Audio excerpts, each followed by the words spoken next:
Ancient doorways to other worlds were more than just myth.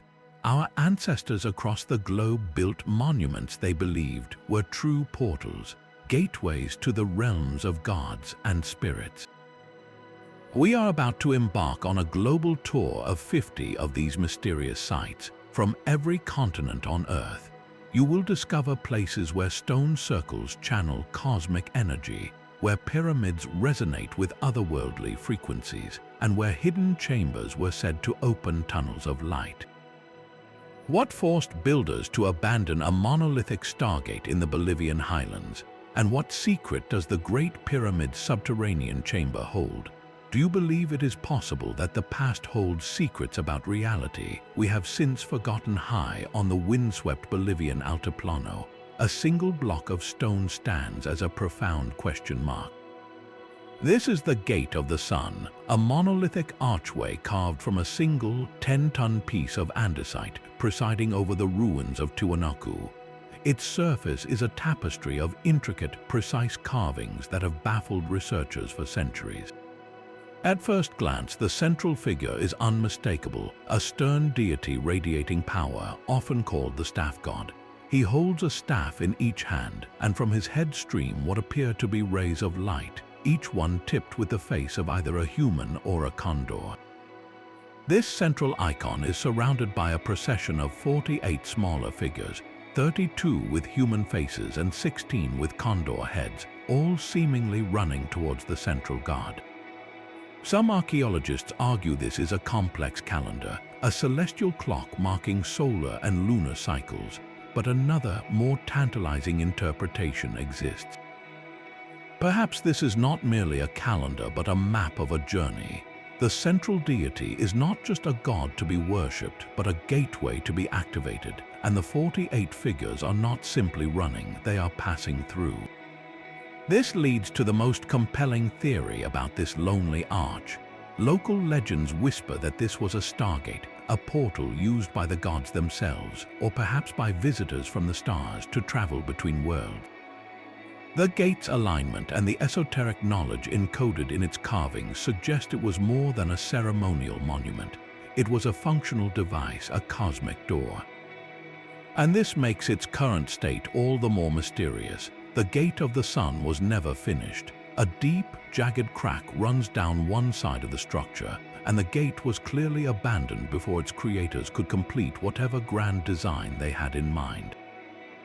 It stands frozen in time, a project interrupted, leaving us to wonder what cataclysm, what sudden event, forced its builders to walk away from their celestial doorway. From a fractured gateway in the high Andes, we journey to the very heart of ancient Egypt, to a secret buried deep beneath the sands. While millions gaze in awe at the Great Pyramid's towering exterior, its true mystery lies hidden far below, in a place most visitors never see. This is the subterranean chamber, a stark, unfinished room carved directly into the bedrock beneath the pyramid's immense weight. Reached by a steep, descending passage, this chamber feels entirely different from the grand galleries above. It is raw, powerful, and unsettling. The air is still and heavy, and the walls are rough-hewn rock, a stark contrast to the polished perfection elsewhere. For a long time, Egyptologists dismissed this as a simple quarry cave or an abandoned project. But what if its purpose was far more profound? This chamber may have been the pyramid's ultimate engine room, a portal not for physical travel but for spiritual transcendence. The key lies in something you cannot see but can feel: sound. The entire pyramid is an acoustic marvel. Its granite-lined chambers, including the one above known as the King's Chamber, resonate at specific, low frequencies. When certain chants or tones are produced, the sound waves amplify and create a phenomenon known as standing waves. This creates a palpable vibration that can be felt in your bones and heard not just with your ears but with your entire body. Inside the confined space of the subterranean chamber, these effects would have been incredibly intense. Imagine a high priest or perhaps the pharaoh himself standing in that dark, resonant space. As deep, rhythmic chanting began, the sound would bounce and multiply, filling the room with an overwhelming hum. this sonic bombardment is known to affect the human brain. It can alter brainwave patterns, shifting consciousness from a normal, waking state into a deep trance. In this altered state, the boundaries of the mind loosen. Visions appear, the sense of self dissolves. For the ancient Egyptians, this was not a mere physiological reaction. It was the moment the portal opened.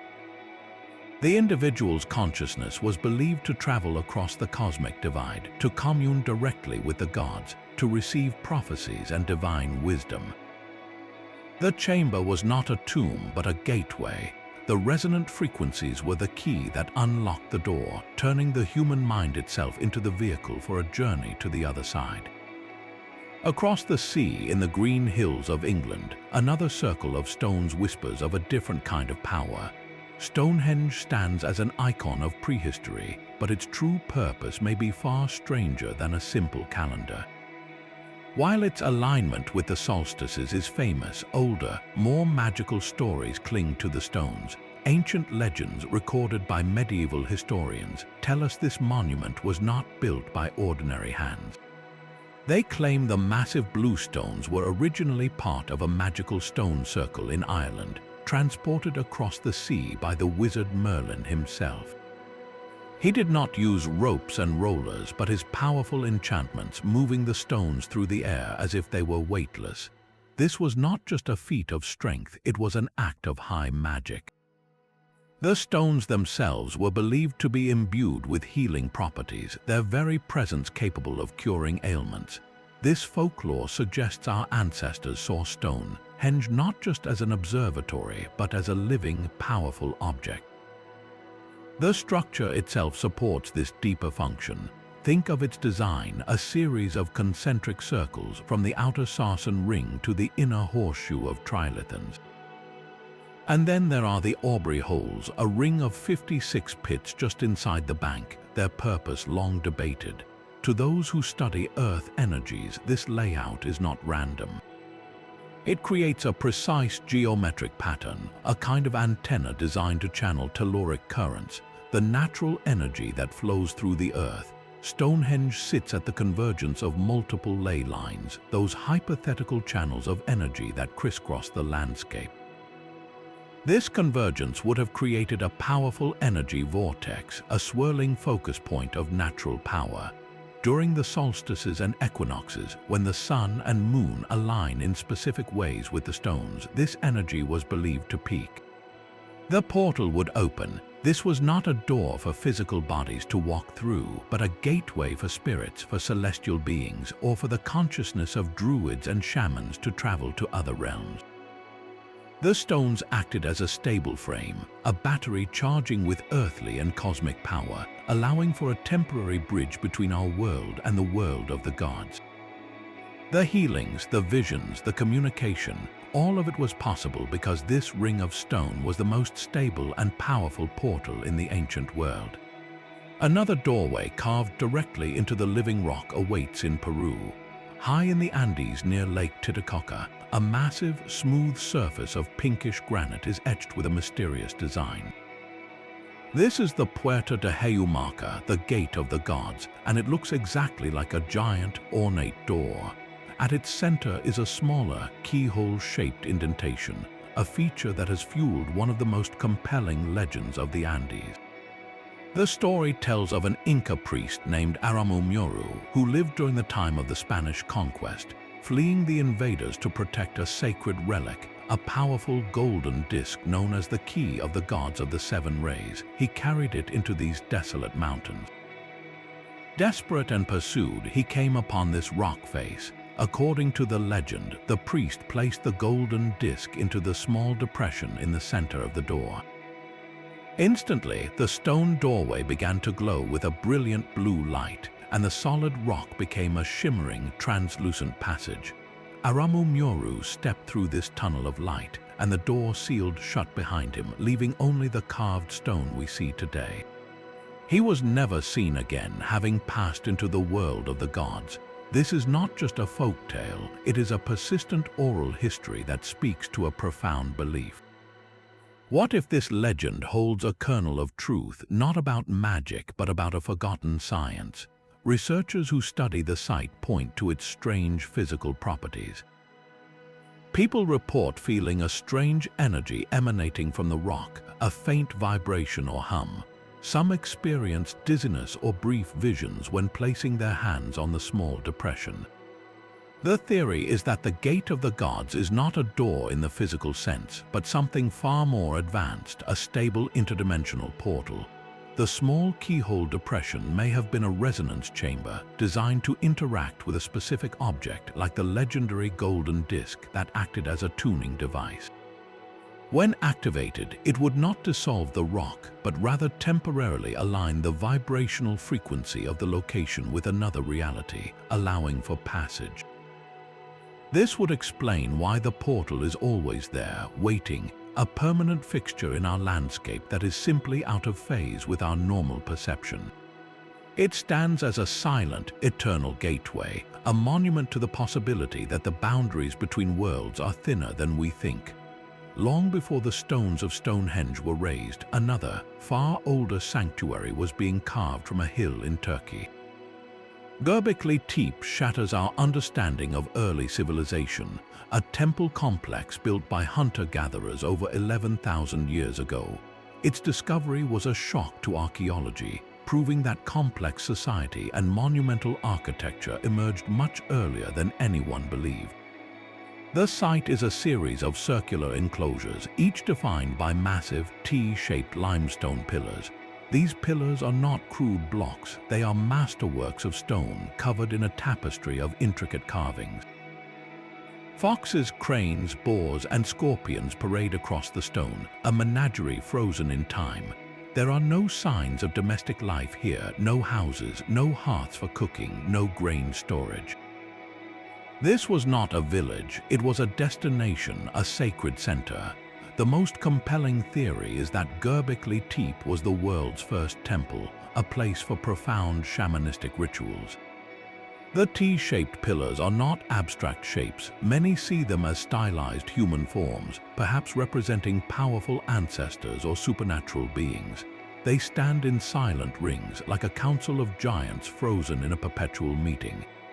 For the people who built this, the boundary between our world and the spirit world was thin. The animal carvings were not mere decoration, they were potent symbols.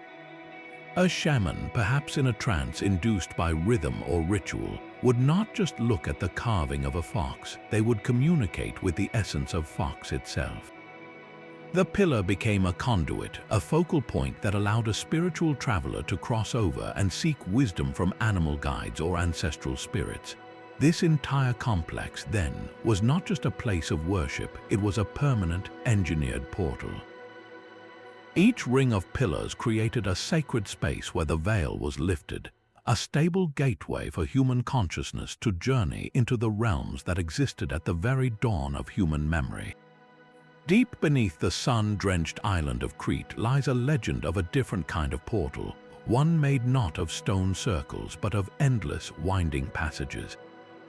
The Palace of Knossos, with its vast complex of over 1,000 interlocking rooms, corridors that lead to dead ends, and staircases that descend into darkness, is the undeniable source of the Minotaur's labyrinth.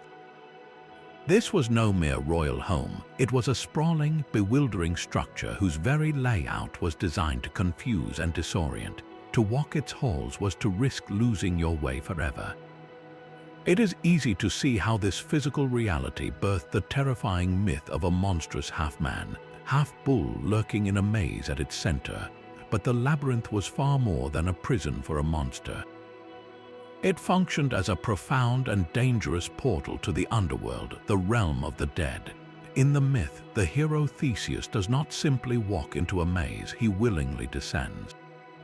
His journey inward, deeper into the complex, is a symbolic descent into the underworld itself, a place where the normal rules of life no longer apply. The Minotaur was not just a physical beast to be slain.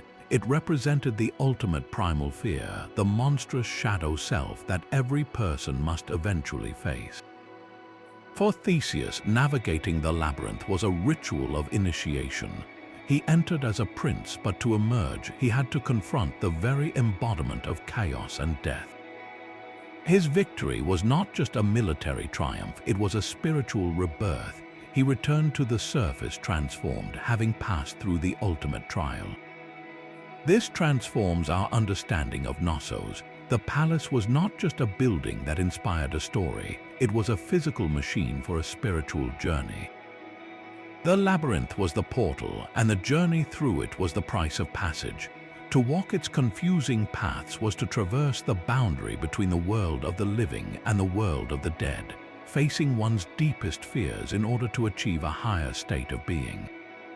It was a gateway where heroes were forged, proving that the most terrifying portals are not those that lead to other worlds, but those that lead into the darkest parts of ourselves. From the claustrophobic darkness of a labyrinth, we emerge into the vast, sun-scorched emptiness of the Peruvian desert. Here, an entire landscape was transformed into a colossal canvas, etched with lines and figures so immense they can only be truly comprehended from the heavens. The Nazca lines have long fueled theories of alien landing strips, but this perspective misses a more profound human truth. These geoglyphs were not meant for physical spacecraft, but for the human spirit. Imagine a shaman, having prepared for days with sacred plants and rituals, standing at the edge of one of those impossibly long, straight lines. The line stretches to the horizon, a precise pathway carved into the stark desert floor. In an altered state of consciousness, this was not just a line on the ground. It was a runway for the soul. As the shaman began to walk, placing one foot deliberately in front of the other, the rhythm of the journey would induce a deeper trance. The physical act of walking the straight, unwavering path became a metaphor for spiritual ascent. With each step, the shaman's consciousness was believed to lift away from the body, to travel along this designated celestial highway, rising higher and higher until they broke through the veil separating Earth from the realm of the gods. The great trapezoids and wide clearings were not landing bays, but gathering points where this spiritual energy could coalesce and concentrate, like a staging area for a journey beyond. And what of the giant figures, the spider, the hummingbird, the monkey? Seen from above, they are breathtaking, but from the ground, they are invisible, mere grooves in the earth. This was their entire point. They were not created for human eyes. They were symbols for the spirit, totemic gateways. A shaman in flight would look down and see the hummingbird form, a signpost confirming they were on the correct path, a familiar spiritual ally guiding the way. The spider, a creature connected to creation and destiny in many Andean beliefs, might mark a particularly powerful vortex, a specific doorway to the divine. These figures were not the destination, but the signposts along the road, assuring the traveling soul that they were not lost in the vastness of the spirit world. The entire Nazca Plateau was therefore a massive, interactive portal complex, a sacred map used by an entire culture to project its most gifted individuals into the heavens to seek wisdom, predict the weather, or commune with their creators. The true mystery is not who they built it for, but the incredible power of a belief so strong it could turn a desert into a gateway. Yet even the vast Nazca map pales before a guardian whose secrets are buried not in plain sight, but deep beneath the sands of time. The Great Sphinx of Giza does not merely watch over the plateau, it guards a mystery far older than the pyramids themselves. For centuries, legends have swirled around this colossal statue, whispering of a hidden library of unimaginable knowledge concealed directly beneath its massive paws. This is the fabled Hall of Records, said to contain the entire wisdom of a lost civilization, perhaps even Atlantis itself, preserved on indestructible crystal tablets or ancient scrolls. These are not just stories. The idea of a hidden archive is rooted in both ancient prophecy and startling modern evidence. The Greek historian Herodotus wrote of vast, labyrinthine chambers beneath the Giza Plateau. More recently, sophisticated geological surveys using ground-penetrating radar and seismic technology have revealed startling anomalies, deep voids and cavities beneath the Sphinx that do not appear to be natural formations. One such chamber, directly under the front paws, aligns perfectly with the legends. Could this be the entrance to the Hall of Records? This would transform the Sphinx from a simple statue into the ultimate gatekeeper. It is not guarding a physical treasure of gold, but a portal to the past itself. The chamber would be the doorway and the knowledge inside the key. Unlocking this archive would not be a matter of simply reading text. It would be an initiation, a process of deciphering a lost science and a forgotten understanding of reality. The Sphinx, with its lion's body and human head, is itself a symbol of mastery over the earthly and the divine. It represents the threshold one must cross to access this higher wisdom. The portal it guards is not one for physical travel, but for the expansion of human consciousness. To open it would be to reclaim the secrets of a previous age, to finally hear the whispers of a world that vanished beneath the waves, waiting for the moment we are ready to listen. The silent guardian of the Giza Plateau keeps its secrets deep within the earth, but another ancient structure chose a different path to the divine, reaching not down into darkness but up toward the light. In the rolling green hills of Ireland stands Newgrange, a massive circular mound that predates Stonehenge by centuries and is even older than the Great Pyramid of Giza. This is not a crude pile of rocks, but a masterfully engineered passage tomb, its white quartz facade glittering in the sun and surrounded by a curb of immense, intricately carved stones. For most of the year, its interior is a place of deep, silent darkness, a long, narrow passage leading to a central chamber. But for a few precious minutes on the morning of the winter solstice, something miraculous happens. High above the main entrance, a small, carefully engineered opening known as the roof box acts as a celestial trigger. As the sun crests the horizon on the shortest day of the year, a narrow beam of sunlight pierces this opening. It travels down the passageway, growing steadily wider and brighter, until it floods the central chamber with a brilliant, golden light, illuminating spiral carvings that have sat in shadow for the other 364 days. This was no accident of architecture, it was the entire purpose of the structure. For the Neolithic people who built it, this event was the ultimate spiritual convergence. The winter solstice marked the death of the old year and the hopeful rebirth of the new. It was the moment when the boundary between the world of the living and the realm of the ancestors was believed to be at its most fragile, a thin, permeable veil. The beam of light was not just a symbol of the sun's return, it was a physical bridge.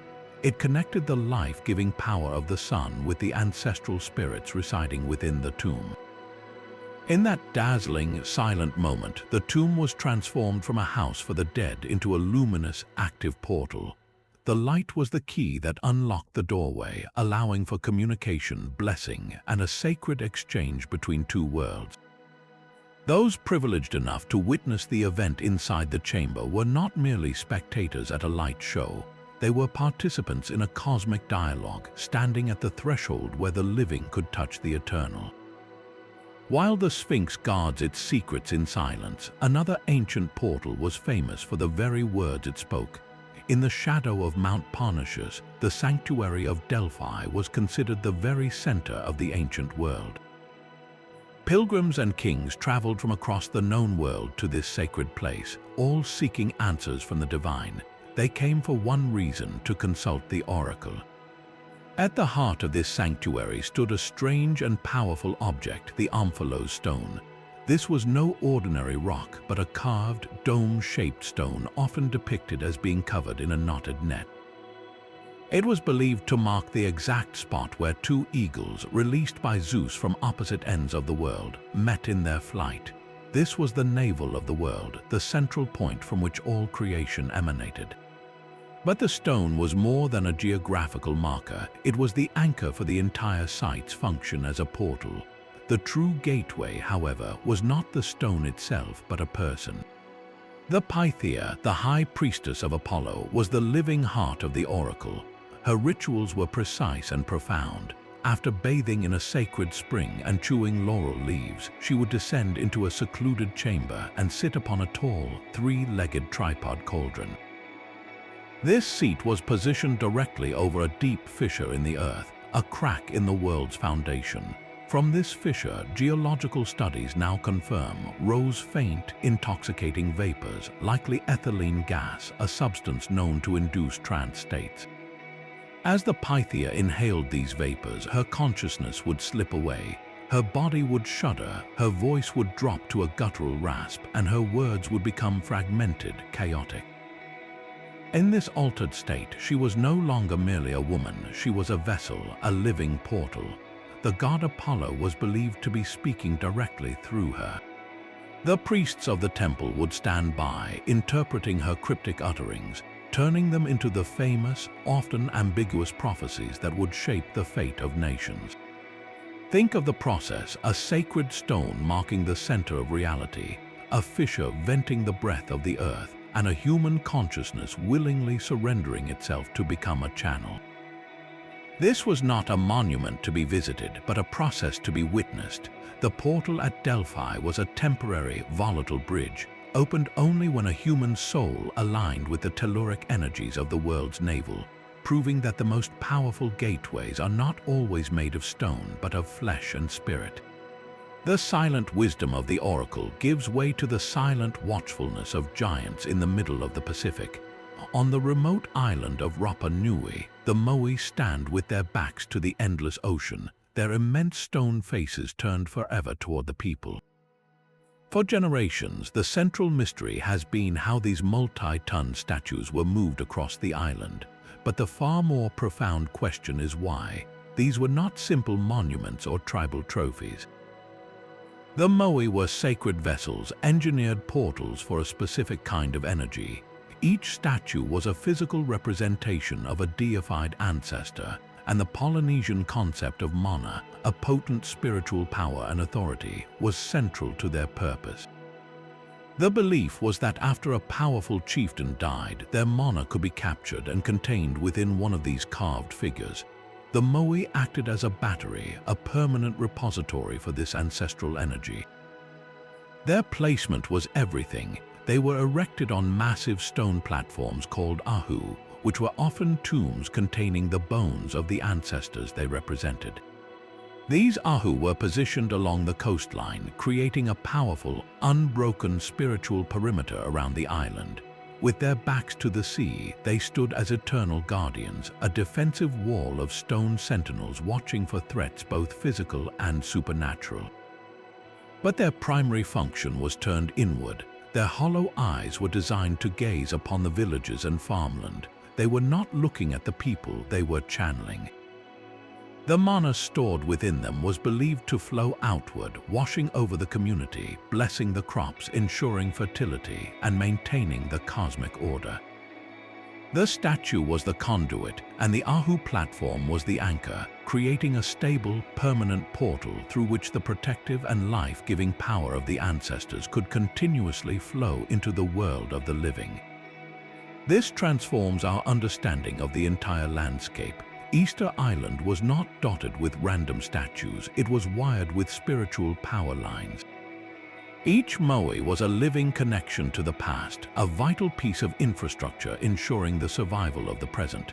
They were the island's soul, a silent network of portals ensuring that the wisdom and strength of the dead would never abandon the living. Far beneath the sun-baked earth of Malta lies a sanctuary of silence and sound, the hypogeum of Hal Saflieni. This is not a simple cave, but an immense three-level labyrinth carved with astonishing precision from the solid limestone bedrock, a subterranean world created over 5,000 years ago. Its shadowy chambers and winding passages served as a necropolis, a city of the dead where the bones of thousands were carefully laid to rest. But the hypogeum was far more than a tomb, it was an instrument. One chamber in particular holds the key to its true purpose, the famed oracle room. Here, a small, niche-like alcove is carved into the wall at about head height. When a deep male voice is spoken into this niche, something extraordinary happens. The sound does not simply echo, it amplifies and transforms. A single tone resonates at a powerful, specific low frequency, a vibration that pulses through the stone floors and walls, echoing through the entire complex with an otherworldly authority. This is not a random acoustic quirk, it is a carefully engineered phenomenon. The chamber itself is a perfect resonance box. For the people who built it, this sound was not merely impressive, it was divine. Imagine a death ritual in this sacred space. A community has gathered in the flickering torchlight to honor a departed elder. A priest or shaman steps forward and speaks a chant or a deep, sustained tone into the oracle niche. Instantly, the chamber thrums with a voice that seems to come from the earth itself, a disembodied, godlike rumble that fills every corner of the hypogeum. To the mourners, this was not a man-made sound. It was the voice of an ancestor, a deity, or a guide from the spirit world answering their call. The vibration would have been felt physically, a hum in their chests and bones, altering their own states of consciousness and reinforcing the reality of the experience. This was the function of the acoustic portal. The resonant frequency was the key that unlocked the gateway. It was used in these sacred rituals to bridge the gap between the living and the dead, to open a channel of communication that allowed for farewells, blessings, and the seeking of wisdom from the other side. More than just speaking to spirits, the profound sound may have served as a beacon, a resonant pathway to guide the soul of the deceased through the darkness of the underworld, ensuring its safe passage to the afterlife. The hypogeum stands as a stunning achievement, a place where architecture, acoustics, and belief fuse to create a permanent doorway deep within the earth, a portal opened not with a key but with the human voice. The resonant voice of the hypogeum fades into a different kind of silence, the profound quiet of a city abandoned for centuries. In the highlands of Mexico, the ruins of Teotihuacan rise from the plain, a metropolis so vast and meticulously planned it feels like a machine built by gods. Its backbone is the Avenue of the Dead, a central thoroughfare running for over a mile and a half, flanked by the crumbled platforms of what were once temples and palaces. The name is a Spanish invention, born from the mistaken belief that the mounds were tombs, but it accidentally captured a much deeper truth. This was not a street for the living to walk upon, it was a spiritual highway, a precise map of the soul's final journey. At the northern end of this grand avenue stands the Pyramid of the Moon, its form echoing the shape of the sacred mountain Cerro Gordo behind it. This pyramid was not a place of celestial light but of earthly depth. It represented the entrance to the underworld, the first step in the soul's voyage after death. Here, the spirit would begin its descent, leaving the physical realm behind to traverse the challenges and mysteries of the world below. It was a portal of closure and transition. Directly facing it, further down the avenue, looms the colossal Pyramid of the Sun. If the Moon Pyramid was for descent, the Sun Pyramid was for ultimate ascent. Its immense scale was designed to capture and amplify power. Modern studies have revealed a startling feature beneath its structure, a cave-like chamber and a system of tunnels that mirror the shape of a four-leaf clover. This design is not random, it creates a powerful vortex, a natural amplifier for the Earth's own energy. For the people of Teotihuacan, this pyramid was a cosmic engine, a launchpad for the soul. After navigating the underworld, the spirit would be drawn to this structure, where it would use the concentrated energy to catapult itself upward, breaking through the veil to join the gods in the celestial realm. Every element of the city was part of this grand design. The river San Juan was artificially channeled to cross the Avenue of the Dead, creating a symbolic river that the soul had to cross, much like the rivers of the underworld in global myth. The entire layout, from the pyramids to the plazas, was a scale model of the cosmos, a functional replica of the universe where the spiritual journey of the dead could be ritually guided and supported. Teotihuacan was not merely a city that contemplated the afterlife, It was a fully operational gateway complex, a monumental machine built to ensure that every soul found its way home. Thousands of silent, weathered stones march across the Breton landscape in eerie, parallel rows. This is Karnak, a vast and mysterious complex of megalithic alignments that stretches for miles, a spectacle of raw, ancient power. While many ancient sites form circles or single structures, Karnak is fundamentally different, its purpose written in lines rather than a closed shape. Local legend offers a fantastical origin, claiming these are the petrified remains of a Roman legion, turned to stone by the wizard Merlin as they pursued him. This story, while magical, points to a deeper truth the locals understood, that these stones are not natural, but the frozen participants of a single cataclysmic event. The sheer scale of the alignment, with its thousands of men, here arranged with geometric precision, suggests a function far beyond a simple calendar. The most compelling theory is that these parallel rows created a powerful directional energy field. Walking between them was not a casual stroll, it was a journey through a charged corridor. The stones themselves, composed of crystalline rock, may have acted as natural conduits for the Earth's telluric currents, with each row amplifying the energy of the next. This would have transformed the entire avenue into a massive linear antenna, focusing and channeling power along a single, defined path. For a shaman or a ritual participant, entering this corridor was to step into a river of energy. With each step forward, the amplification would intensify, the vibrational frequency of the space rising. This was not a portal you stepped through, but one you traveled along. The long, straight path was a runway for consciousness, a physical journey that mirrored a spiritual ascent. The intention of the traveler, whether to seek visions, communicate with ancestors, or heal the sick, would be amplified by the very ground they walked on. The stones focused their will, turning a personal ritual into a powerful broadcast into the spiritual realms. Karnak was not a doorway to another place, but a gateway to another state of being. Its linear design ensuring that those who walked its entire length would not simply arrive at a destination, but would be fundamentally transformed by the journey itself. Granite holds a secret within its crystalline structure, a capacity to vibrate with immense power. This is the substance chosen for the stark, imposing coffer that sits in the heart of the king's chamber, a box so large it must have been placed in the room before the pyramid was even completed around it. For generations, we have called it a sarcophagus, but this is almost certainly a misnomer. No mummy was ever found inside, nor any trace of a burial, no fragments of resin or wrappings that would be left behind. If this was not a tomb, then what was its true purpose? Many researchers now believe this granite box was the central component in a profound initiation ritual, a resonance chamber of transformation. Its dimensions are not arbitrary, they are mathematically precise, calculated to specific harmonic ratios.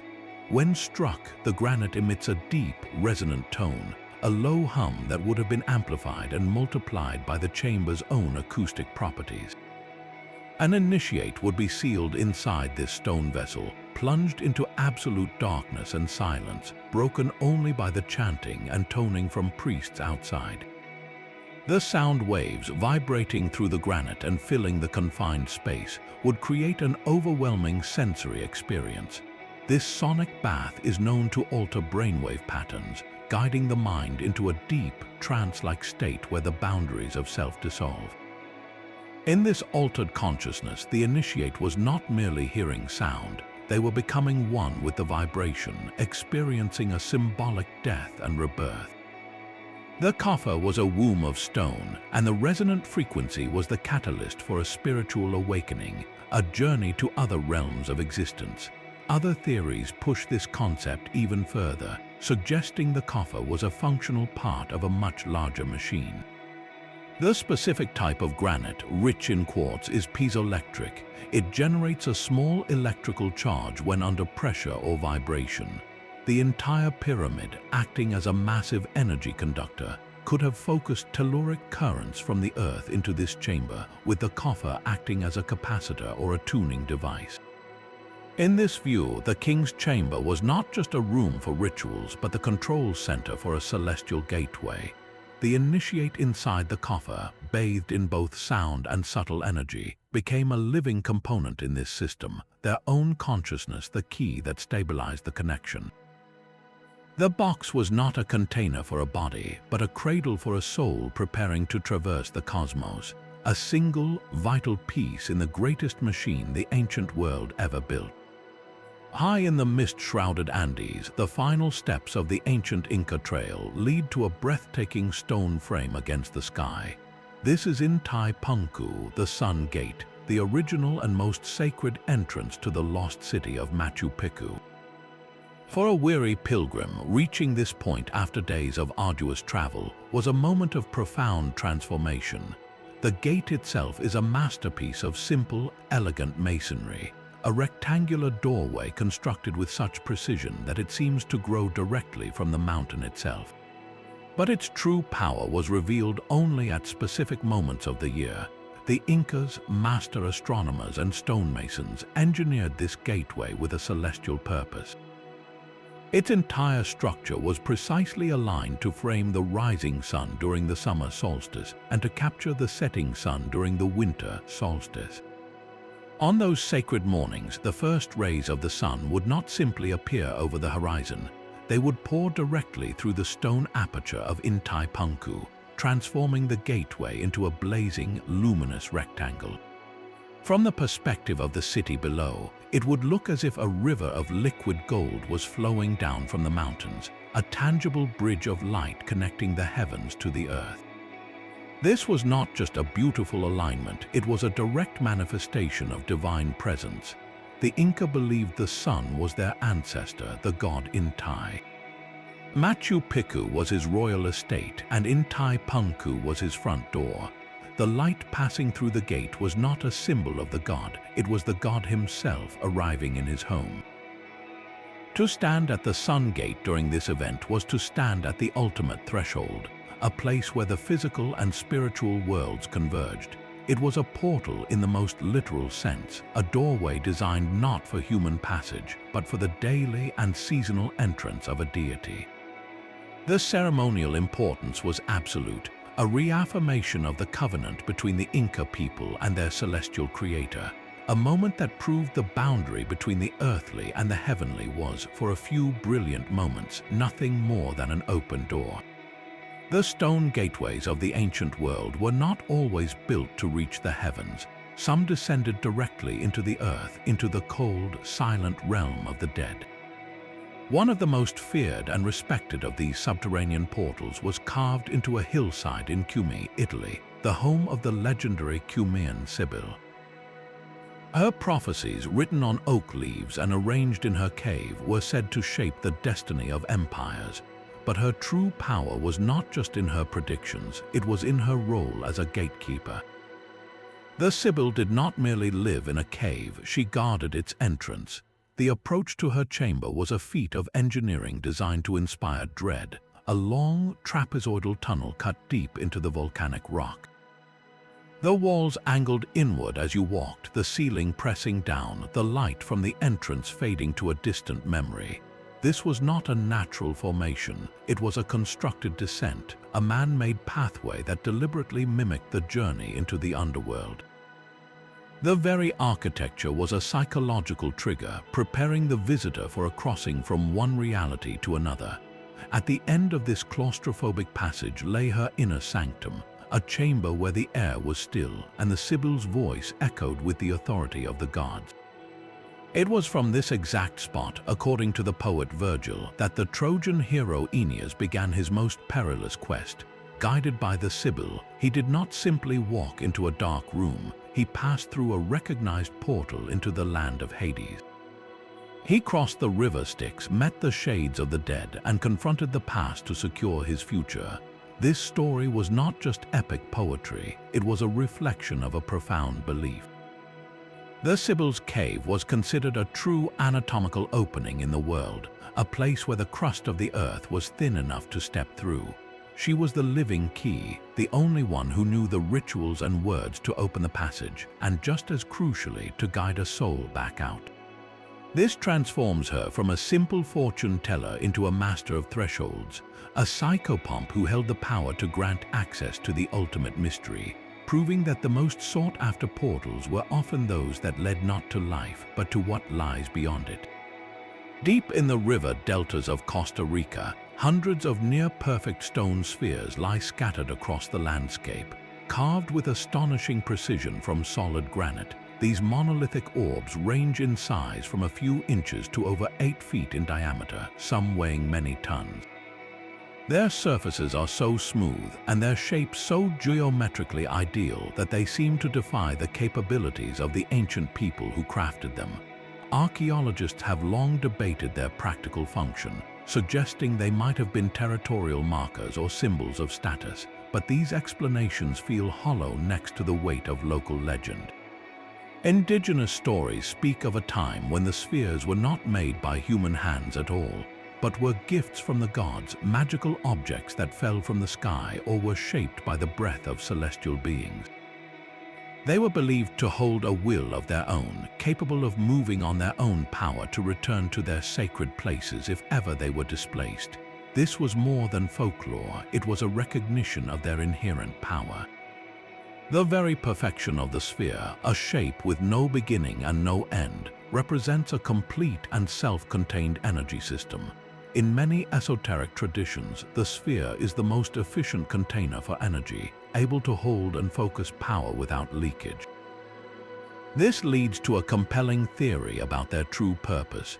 The spheres were not randomly placed. Their positions across the landscape appear deliberate, often found on high ground, near waterways, or at the confluence of specific paths.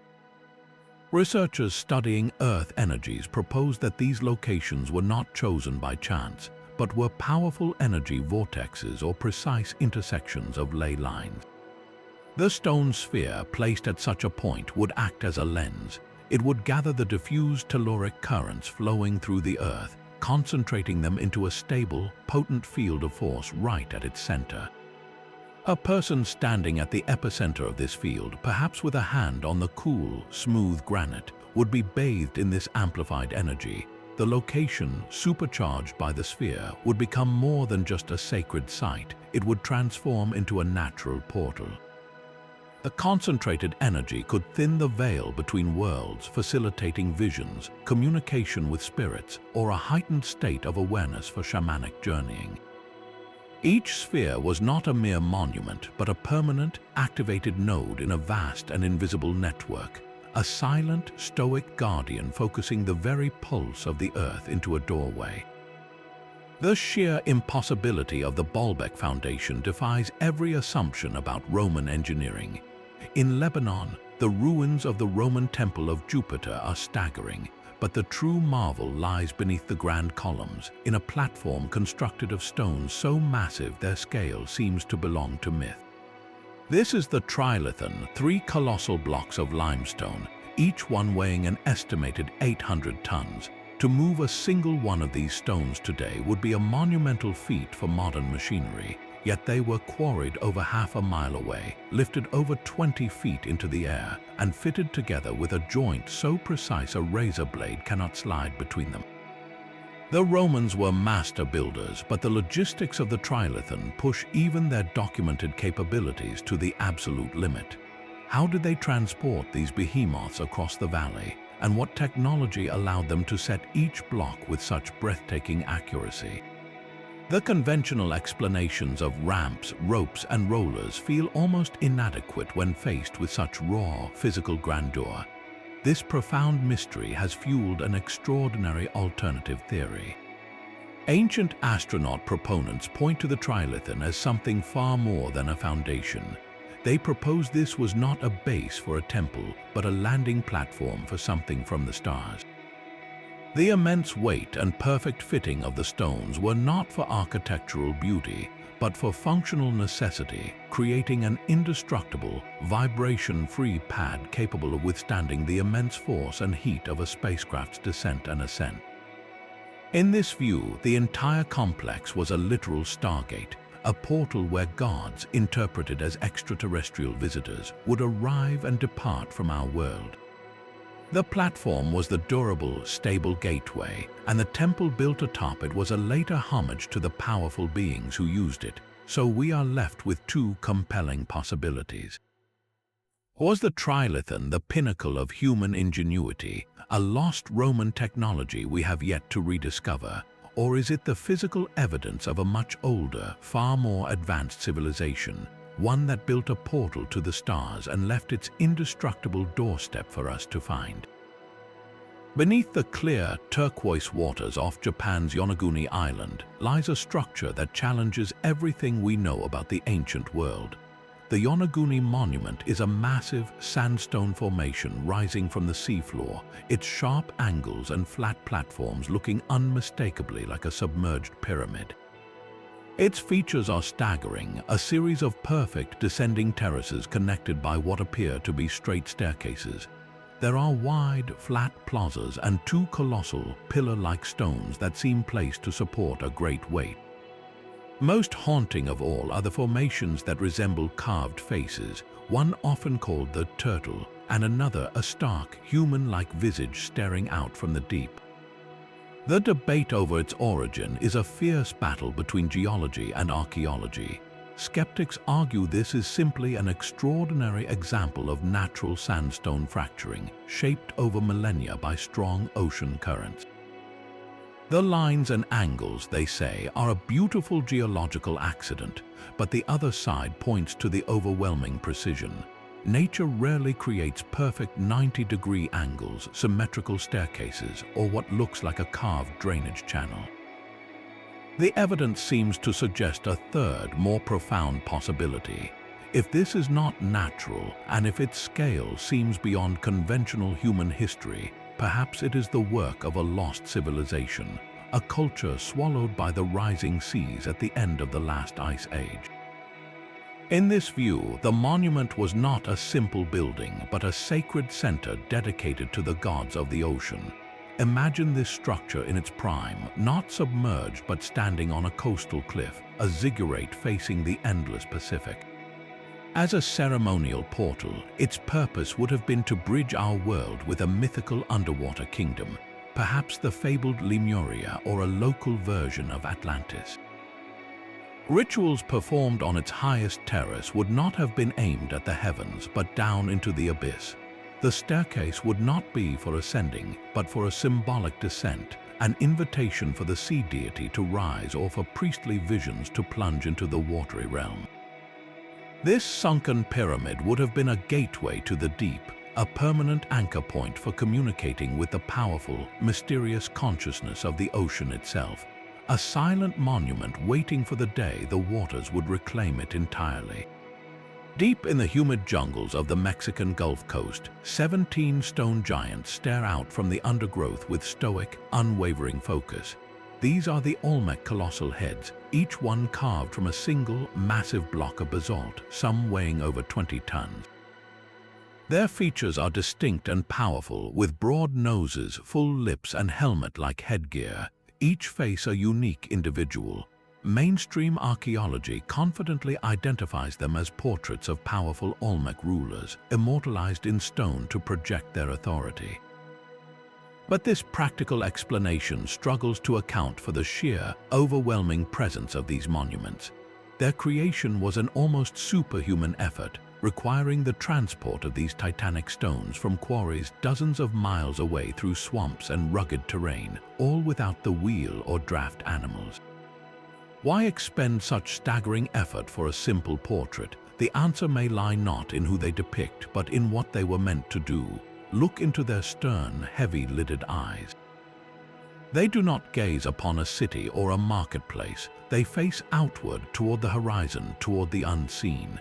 Their imposing expressions are not merely regal, they are vigilant. Many of these heads were found positioned at key points in the Olmec heartland, often in relation to ceremonial centers and sacred landscapes. They were not placed for public adoration in a central plaza, but as eternal sentinels posted at the perimeter. This placement suggests a far more profound role than commemoration. These colossal heads were the ultimate guardians. Their immense physicality and intimidating visage were designed to project power into the spiritual realm itself. They marked the boundary points, the thin places where the world of the living intersected with the world of the ancestors and the gods. Each head was a permanent, indestructible watchman, its stone eyes ensuring that nothing malevolent could pass through the veil from the other side.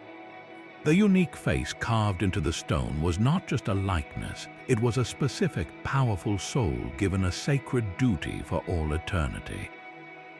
The ruler's spirit, anchored to this world through his stone effigy, became the eternal protector of his people, his consciousness forever standing guard over the portal to ensure that the cosmic balance was maintained and that the flow of spiritual energy remained pure. They were not portraits of kings, but the deified gatekeepers of reality itself. Another ancient secret was not built upon the land, but hollowed out from beneath it. In 1992, farmers in China's Zhejiang province pumped water from a local pond and stumbled upon one of the most baffling archaeological discoveries of our time. This was the entrance to the Longyu Caves, an immense subterranean world carved by human hands. The scale is almost incomprehensible. This is not a single tunnel, but a complex of 24 gigantic grottos, each one an enormous underground hall.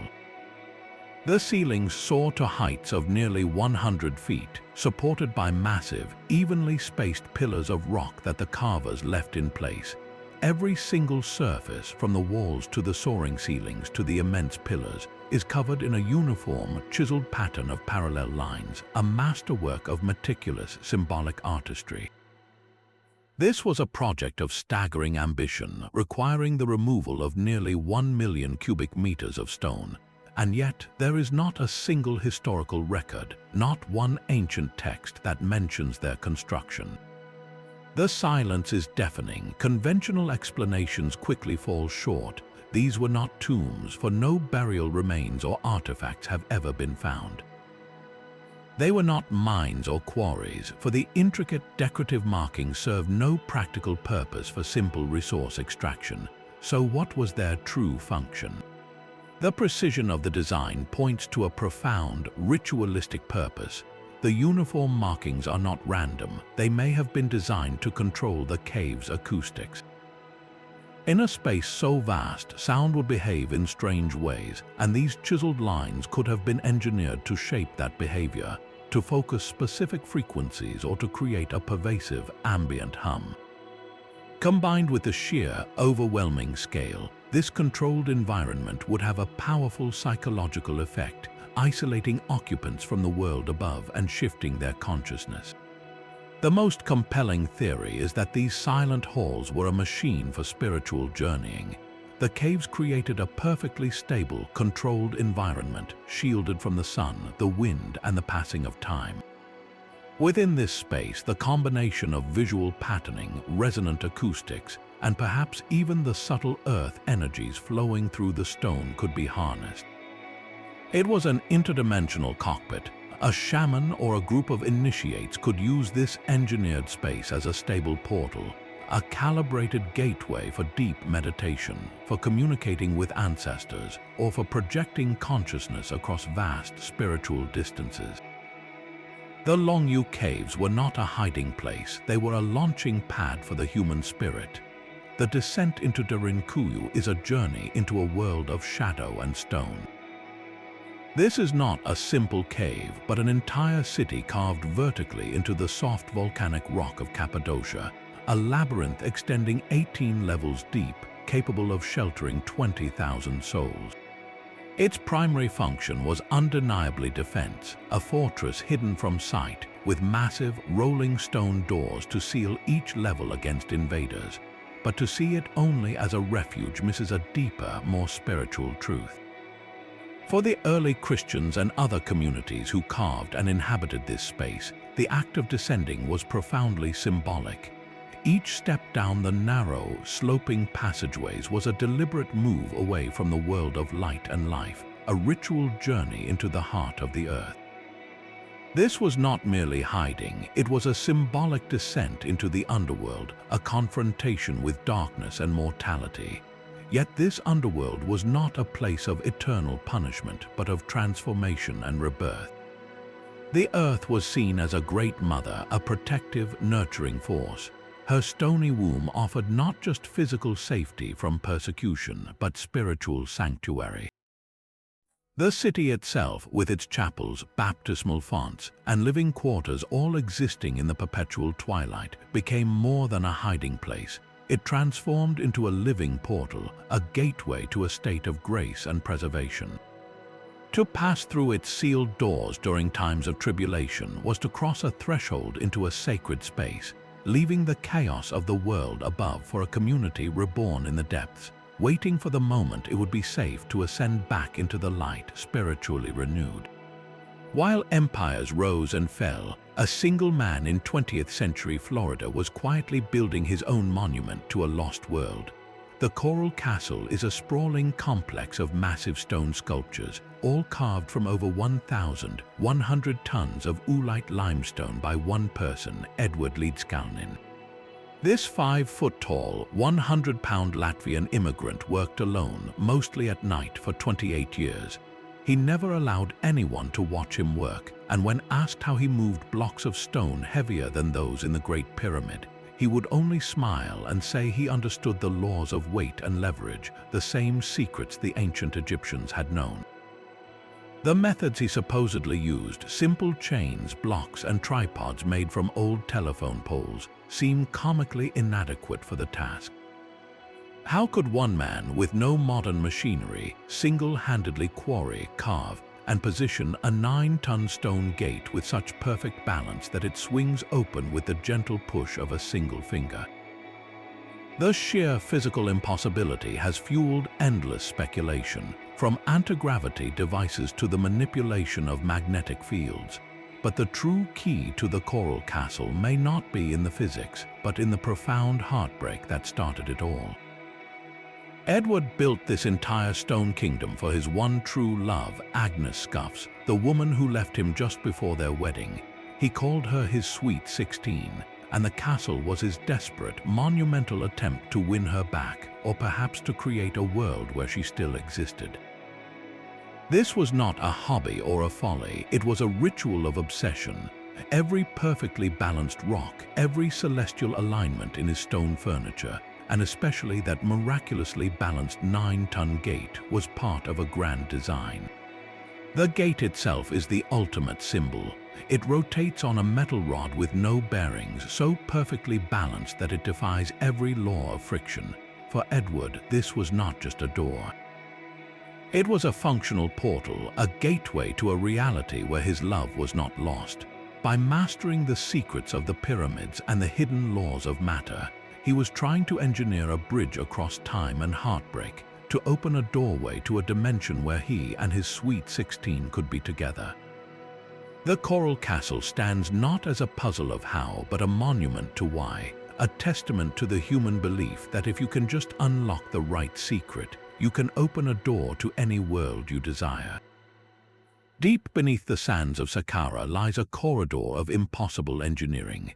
The Serapeum is a network of long, straight tunnels carved into the bedrock, a subterranean world of stark, silent power. Lining these galleries are 24 colossal boxes, each one carved from a single, solid block of granite or basalt, a stone so hard it defies modern tools. The scale is staggering, with each sarcophagus weighing over 70 tons, their lids alone matching the weight of a full-grown elephant. Their surfaces are polished to a mirror finish, and the corners are machined with a geometric precision that should not exist in antiquity. The official story tells us these were burial vaults for the sacred Apis bulls, and indeed a few were found to contain bovine remains. Yet this explanation unravels under the weight of the engineering. Why would anyone go to such superhuman effort, hollowing out a granite block with near-perfect internal 90-degree angles, simply to inter an animal? Even more puzzling, many of these immense boxes were found completely empty, with no evidence they ever held a body. This void, both physical and historical, has given rise to a much more radical idea. Perhaps these were not sarcophagi at all, but the core components of a vast and sophisticated machine. The stone itself provides the first clue. Granite is rich in quartz crystal, a mineral with piezoelectric properties, meaning it can generate an electrical charge under mechanical stress or vibration. If these 24 boxes were arranged in a specific harmonic array and then subjected to a powerful, resonant frequency, the entire gallery could have become a colossal energy circuit. The precision of the boxes would ensure the sound waves traveled cleanly without distortion, building in power as they reflected off the polished surfaces. In this theory, the Serapeum was not a tomb, but a pharaonic particle accelerator or a resonant portal device. The energy generated within this subterranean chamber could have been focused to a single point, perhaps within one of the empty boxes, creating a stable vortex or a tear in the fabric of reality itself. Imagine a high priest standing in that humming darkness, the very air vibrating as the stones themselves began to glow with captured energy, opening a gateway to a realm beyond our own. The empty boxes were not waiting for a body, but for a journey. While the coral castle stands as a lone monument to a broken heart, the ancient world perfected the art of collective spiritual escape. Across the vast Roman Empire, from the damp frontiers of Britain to the sun-baked sands of Syria, a mysterious all-male cult met in secret, their salvation found not in grand temples but in hidden rooms buried underground. These were the Mithraea, the sanctuaries of the god Mithras. To step into one was to leave the ordinary world entirely behind. The entrance was often a simple, unassuming door, leading to a long, narrow, and windowless chamber designed to mimic the cave where Mithras performed his great deed. The air was thick and still, the only light coming from flickering lamps that cast long, dancing shadows. Along both walls ran low benches where the initiates would recline, and at the far end stood a central altar, dominated by a powerful scene carved in stone, the Tauroctony. It always showed the same moment, the heroic god Mithras in the act of slaying a cosmic bull. This was not merely a depiction of a hunt, it was a map of the soul's journey. Every element in the scene was a celestial symbol, the bull representing the constellation Taurus, the dog and snake other stars, and the scorpion clawing at the bull's testicles, a sign of cosmic conflict. The entire tableau was a coded image of the universe, but the Mithraeum was more than a picture gallery. It was a functional, three-dimensional portal. The narrow, cave-like room itself was a microcosm, a perfect-scale model of the cosmos. The vaulted ceiling represented the heavens, often painted with stars, and the central aisle was the path of the sun, the ecliptic. For the initiates, this was not a symbol, it was a reality. Their initiation was a profound, step-by-step ascent. A new member would enter as a lowly raven, and through 7 grueling grades of initiation, would symbolically pass through the 7 planetary spheres, each level represented by a different animal and planet from Mercury to Saturn. The rituals, which are still largely unknown to us, were designed to simulate this journey. Through chanting, perhaps sensory deprivation, and guided meditation within that perfectly calibrated space, the initiate's consciousness was propelled upward. He did not physically travel, but his spirit was believed to ascend through each celestial layer, shedding the impurities of his earthly existence with every step. The final goal was to break through the sphere of the fixed stars, to achieve a mystical unity with the divine source of all things, and to gaze upon the face of Mithras himself. This spiritual return was the ultimate salvation, a victory over fate and mortality. The Mithraeum, therefore, was a machine for transcendence, a stable, man-made portal that used architecture, symbolism, and ritual to turn a dark, underground room into a gateway to the very heart of the cosmos. Descending the steps of Chand Bayori is a journey into a perfect geometric abyss. In the heart of Rajasthan, this is not merely a well, but a colossal inverted pyramid carved 13 stories deep into the earth. Its stark, beautiful symmetry is almost hypnotic, a series of 3,500 narrow steps cascading down steep walls to meet a placid green pool of water far below. In the dry, arid landscape of India, water is not just a resource, it is a divine essence, a sacred element that sustains both physical and spiritual life. Stepwells like Chand Bayori were therefore never just practical reservoirs, they were revered temples dedicated to this life-giving power. The architecture itself reveals this higher purpose. This was not a place you visited quickly. To fetch water, you had to commit to a pilgrimage downward. Each step you took was a move away from the blazing sun and the noise of the world above, a deliberate descent into a cooler, quieter, more introspective realm. This was a ritual journey, a symbolic passage into the underworld. As you walked deeper, the world of light and daily life receded, replaced by the profound silence of the earth and the mysterious dark mirror of the water. In Indian cosmology, this watery depth was a portal to the realm of spirits and deities, to the goddesses of fertility and the powerful forces of the subconscious mind. The water at the bottom was not just H2O, it was the threshold. Its still surface was a veil, a liquid door to a world of ancestral wisdom and divine communication. The act of drawing water from this profound depth was an act of drawing power directly from the source, of connecting with the very wellspring of creation. The entire structure, with its breathtaking symmetry, was designed to focus this energy to guide the pilgrim on a transformative path inward and downward, proving that the most profound portals are sometimes the ones that lead us not up to the heavens but deep into the sacred earth. The rolling hills of Visoko, Bosnia, conceal a secret that challenges the very timeline of human civilization. A local geologist turned amateur archaeologist, Dr. Sam Semir Osmanagic, has made a stunning and highly controversial claim. He asserts that a large, pyramid-shaped hill known as Visocika is not a natural formation at all, but the world's oldest and largest man-made pyramid, the Bosnian Pyramid of the Sun. This claim has been met with fierce opposition from mainstream archaeologists who see it as a case of pareidolia, the human tendency to see patterns in nature, amplified by selective excavation. Yet, the evidence presented by Osmanagic and his team is difficult to entirely dismiss.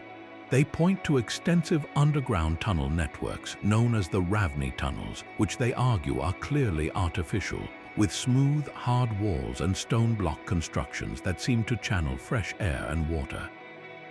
Most intriguing are the large concrete-like stone blocks found on the surface of the pyramid, which Osmanagic claims are an ancient, superior form of concrete. Whether these are the works of a lost advanced culture or simply extraordinary geological phenomena, the site possesses undeniable anomalous properties.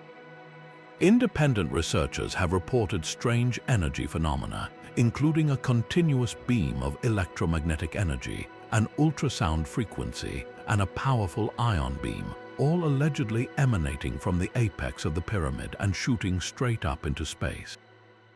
If these readings are accurate, they suggest the hill, whether man-made or not, sits directly atop a massive energy vortex. This transforms the entire site from a simple hill into a potential natural portal. The specific frequencies recorded, particularly the ultrasound, are known to affect human brain waves and cellular function. Could this explain the numerous visitor accounts of feeling a profound sense of peace, experiencing spontaneous healing, or entering deep meditative states simply by being present on the structure?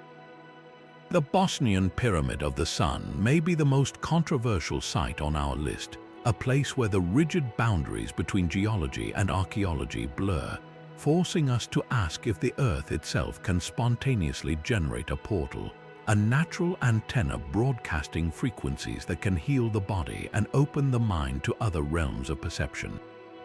The Aswan Quarry holds a monument to ambition frozen in time. Lying attached to the living bedrock is the unfinished obelisk, a colossal shaft of red granite that would have soared to a height of 137 feet, the largest ever raised by human hands. Its sheer scale is humbling, a testament to an audacious vision that was never realized. The surrounding stone tells a silent story of incredible skill, with the precise channels and trenches carved by workers using nothing more than simple dolerite ball hammers. They knew exactly how to separate this giant from the earth, a process we can still see perfectly preserved, but then, without warning, the work stopped. A massive crack appeared in the granite, a fatal flaw that rendered the entire project useless. The workers simply set down their tools and walked away, leaving this potential giant sleeping in its bed of stone. Yet the true significance of this abandoned project is not in its failure, but in its intended purpose. A finished obelisk was far more than a decorative monument. In the ancient Egyptian worldview, these towering stone needles were petrified rays of the sun god Ra. They were physical conduits, solid light reaching down from the heavens to touch the earth. Each one was a permanent, active portal. Its gilded capstone, catching the first and last light of the day, was believed to channel the raw, life-giving energy of the sun directly into the temple complex and the land itself. This divine energy would flow down the polished sides of the obelisk, blessing the pharaoh and ensuring the cosmic order of the universe. The obelisk was a direct telephone line to the divine, a stable gateway for solar power to enter our world. Looking at the unfinished obelisk, we are not just seeing a broken stone. We are witnessing a frozen moment in the creation of a gateway, a portal that was meant to stand for eternity, forever connecting the earth to the realm of the gods. High above the modern city of Cusco, the stone walls of Sacsayhuaman rise like the work of giants. These are not simple blocks, but colossal, irregularly shaped boulders of limestone, some weighing over 100 tons, fitted together in a sprawling, zigzagging pattern. The engineering defies belief. Without a single drop of mortar, the stones lock together so perfectly that you cannot slide a piece of paper between them. Each piece is unique, its curves and angles carved to interlock with its neighbors in a three-dimensional stone puzzle of immense complexity. While the Spanish conquistadors saw a fortress, which it certainly was, they missed the deeper, sacred truth. The zigzagging walls were not a random defensive design, they were the teeth of a sacred puma. In the Inca worldview, the entire city of Cusco was laid out in the shape of this powerful animal, with Sacsayhuaman forming its mighty head. This was not just a symbol, it was a declaration of a living, spiritual landscape. As the head of the puma, Sacsayhuaman was the guardian of the Inca capital, a nexus of cosmic power. It was a primary ceremonial center for sun worship, the very spot where the Inca emperor would preside over rituals during the solstices. On the day of the June solstice, the Inti Raymi festival, the sun's rays would strike specific points on the stonework with dramatic precision. This alignment transformed the entire complex from a static fortress into a dynamic portal. The stones themselves, vibrating with the energy of thousands of chanting worshippers and the precise touch of the sun, were believed to thin the veil between worlds. This was the gateway that connected the earthly realm of the Inca to the celestial realm of their father, the sun god Inti. It was a two-way conduit, a place where divine blessings could flow down to the city below, and where the prayers and rituals of the people could ascend to the heavens. The impossible precision of the masonry was not for military glory, but for spiritual necessity, ensuring this sacred portal remained stable and powerful for all time. The dense jungles of Palenque guard a pyramid that serves as both a tomb and a cosmic vessel. This is the Temple of the Inscriptions, and deep within its core, in 1952, archaeologists made a discovery that would ignite a debate spanning decades. They uncovered the burial chamber of the great Maya ruler Kayinish Janob Pakal, who reigned for 68 years. Sealing his sarcophagus was an immense, intricately carved stone lid, a masterpiece of Maya art weighing 5 tons. For traditional archaeologists, this carving is a beautiful and complex roadmap of Pakal's journey after death. It shows the king at the moment of his demise falling down the world tree, symbolized by a cross, into the gaping jaws of the underworld. He is surrounded by celestial bands, mythic creatures, and symbols of the sun and moon, all depicting his transformation and eventual rebirth as a god. This is a powerful and coherent interpretation, deeply rooted in Maya cosmology. Yet there is another, far more speculative reading of this stone canvas. In the 1970s, author Erich von Däniken looked at the same image and saw something entirely different. He proposed that Pakal was not a dying king descending into the underworld, but an ancient astronaut piloting a spacecraft. In this view, the central cross is not a sacred tree, but the body of a rocket ship.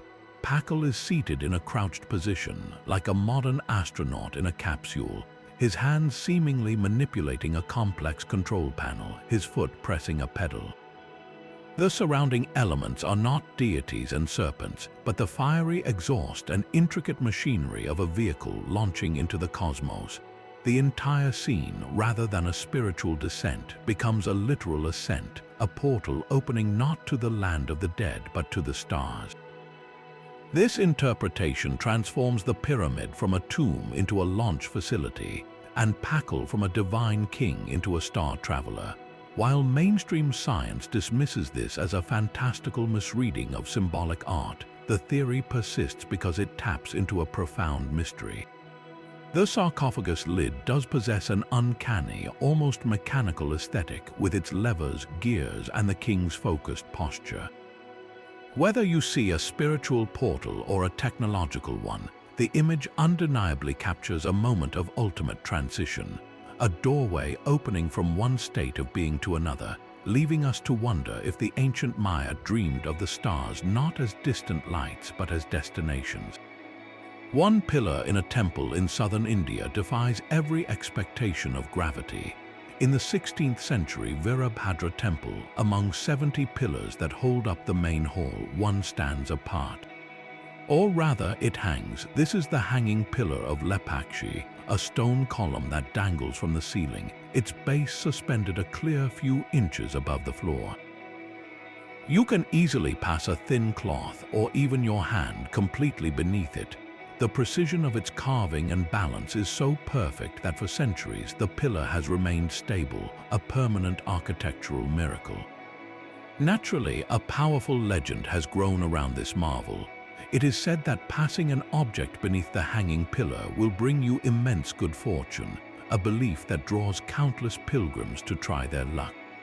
But this tradition points to a much deeper purpose than mere superstition. Why would the temple's builders go to such extraordinary lengths to create this single, gravity-defying anomaly? It was likely a deliberate, breathtaking demonstration of mastery. By making a pillar that does not need the ground to stand, the architects were symbolically breaking the very chains of the physical world. They were showing that within this sacred space, the ordinary rules of reality could be suspended. The pillar itself becomes a focal point, a permanent testament to the possibility of transcendence. It is a spiritual portal not because it leads to a specific place, but because its very existence challenges the foundations of our world.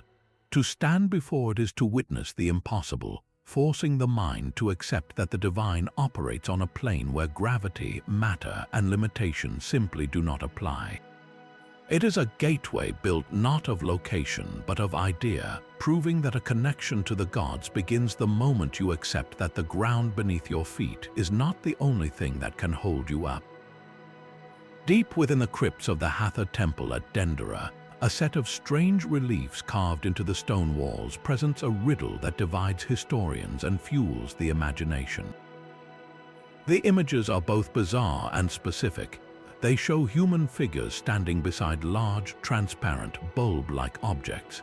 Inside each bulb, a snake stretches its body in a long, wavy line, its head pointing toward one end. This serpentine form is held up by a pillar, and the entire assembly is connected by a cable to a box, upon which a baboon or a dwarf appears to be sitting. To the modern eye, the resemblance is uncanny. It looks for all the world like an ancient light bulb with the snake representing the glowing filament. The official archaeological interpretation offers a different, symbolic reading. Egyptologists identify this as a representation of a creation myth. The bulb is the lotus flower, a symbol of birth and regeneration. The snake emerging from it is a manifestation of the god Harsomptus, born from the flower, representing the primordial life force. The pillar is the Jed pillar, a symbol of stability, and the entire scene depicts the moment of cosmic creation, not a technological device. Yet, the precision of the imagery makes the alternative theory difficult to dismiss. Could these carvings be literal diagrams of advanced technology, perhaps a form of ancient electrical illumination like a Crookes tube, an early type of gas discharge tube that produces a glow when an electrical current passes through it? The temple's own design adds weight to this possibility. Deep underground in windowless chambers filled with thick, soot-free air, these intricate reliefs were carved. How were such detailed works illuminated? Traditional torches or oil lamps would have covered the ceilings and walls in layers of black residue, yet no such soot exists. This leads to a profound proposition. If the Dendera reliefs do depict a lost form of electrical power, then the temple's function transforms. It was not merely a spiritual portal where priests communed with the goddess Hathor. It was an active power plant. The energy generated within its sacred walls could have been the very force needed to activate other gateways, to power resonant chambers, or to energize the mysterious boxes seen elsewhere. The temple becomes a cosmic generator, its carved blueprints showing how to harness an invisible force to throw open the doors between worlds, turning mystical belief into a tangible, humming current of power. Scattered across the misty highlands of Laos, thousands of immense stone jars lie tumbled across the earth as if abandoned by forgotten hands. The plain of jars is a landscape of profound mystery, a vast collection of massive, hand-carved stone vessels, some standing over 9 feet tall and weighing several tons.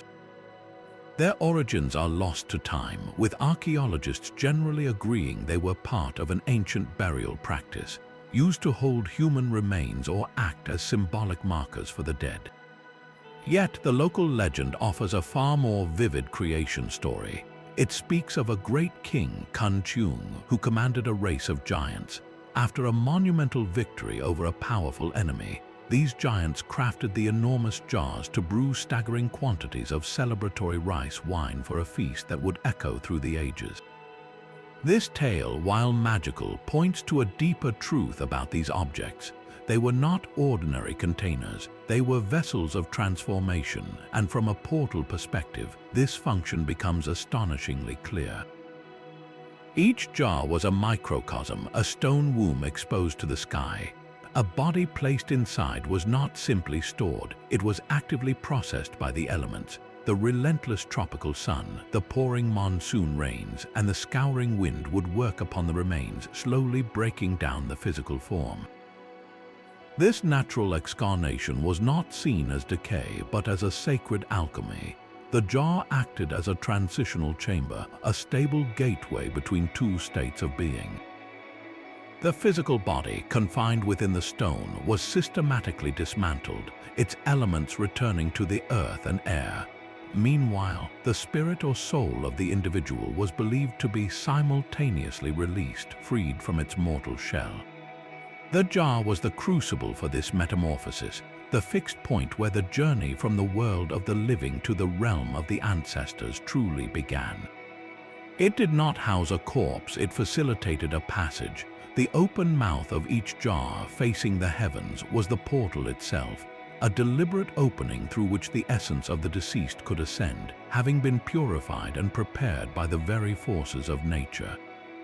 These silent stone sentinels were not tombs, but launch points for the soul. Shadows cling to the ruins of Bangar Fort with a stubborn, unnatural persistence. In the heart of Rajasthan, this sprawling complex is officially known as India's most haunted location, a title it wears like a crown of thorns. Its downfall is attributed to a single, fateful curse. The legend tells of a beautiful princess, Ratnavati, and a sorcerer named Singhia, who was madly in love with her. Knowing he could never win her heart, he resorted to dark magic, enchanting a bottle of perfume that would enslave her will the moment she touched it. The princess, however, was shrewd. She detected his trickery and threw the bottle against a mighty boulder. The enchanted liquid ignited and the rock rolled, crushing the sorcerer. With his dying breath, Singhia laid a curse upon the entire city, dooming it to ruin and ensuring that no soul who lived there would ever find peace in the afterlife. Soon after, a war ravaged Bangar and it was abandoned, never to be inhabited again. To this day, the Archaeological Survey of India forbids anyone from remaining within the fort's walls after sunset. But what if the curse was not the cause of the haunting, but merely a story that emerged to explain a far more ancient and dangerous reality? The fort may have been built directly upon a powerful negative energy vortex. These are not just spots of high spiritual activity, but places where the fabric of our reality is intrinsically frayed and thin. This would explain the overwhelming and consistent reports of paranormal phenomena. Visitors and investigators speak of shadow figures that dart between crumbling walls, of disembodied whispers that seem to argue just out of earshot, and of a profound, oppressive sadness that settles over the entire complex as night falls. The ruins do not simply host ghosts, they function as a persistent, open wound between worlds. The portal here is not one that was engineered for spiritual ascent, but one that acts as a permanent leak, allowing energies from a restless, tormented spirit realm to bleed ceaselessly into our own. It is a gateway that should remain closed, a stark reminder that some thresholds once crossed can never truly be sealed.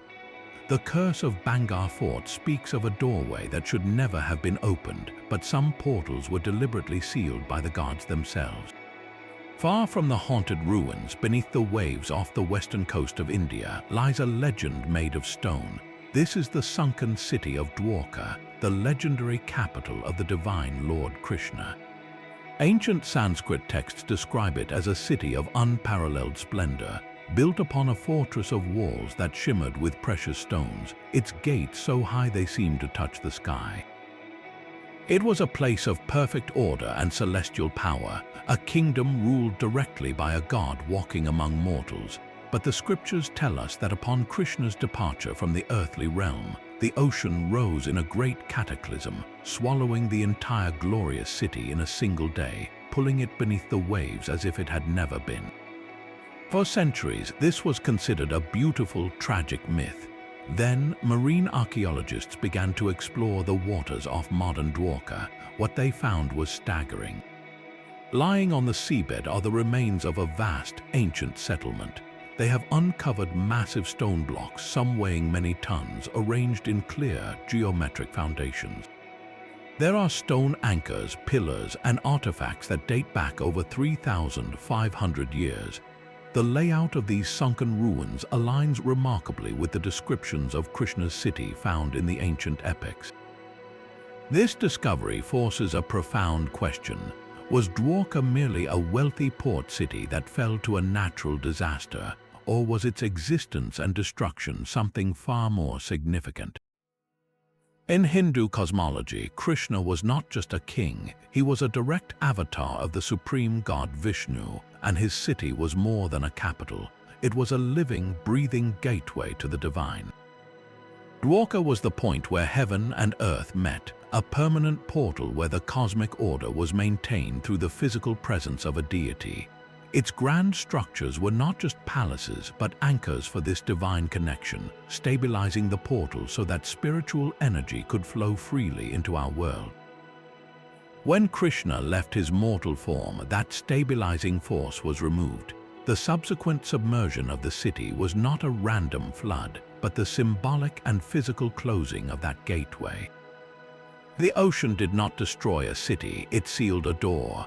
The ruins we see today are not just the remnants of walls and streets, they are the sunken hinges of a portal that once connected humanity directly to the gods, a silent, underwater monument to a time when the boundary between the mortal and the divine was not a wall but an open gate. The sheer scale of human devotion is carved into the living rock of the Ellora Caves. Here, in a single, breathtaking act of faith, an entire mountain was reshaped to create the Kailasa Temple. This is not a structure built from the ground up with stacked stones. It is the world's largest monolithic sculpture, a complex of courtyards, pillars, and shrines all carved from the top down, from one single, massive block of volcanic basalt. The numbers are almost beyond comprehension.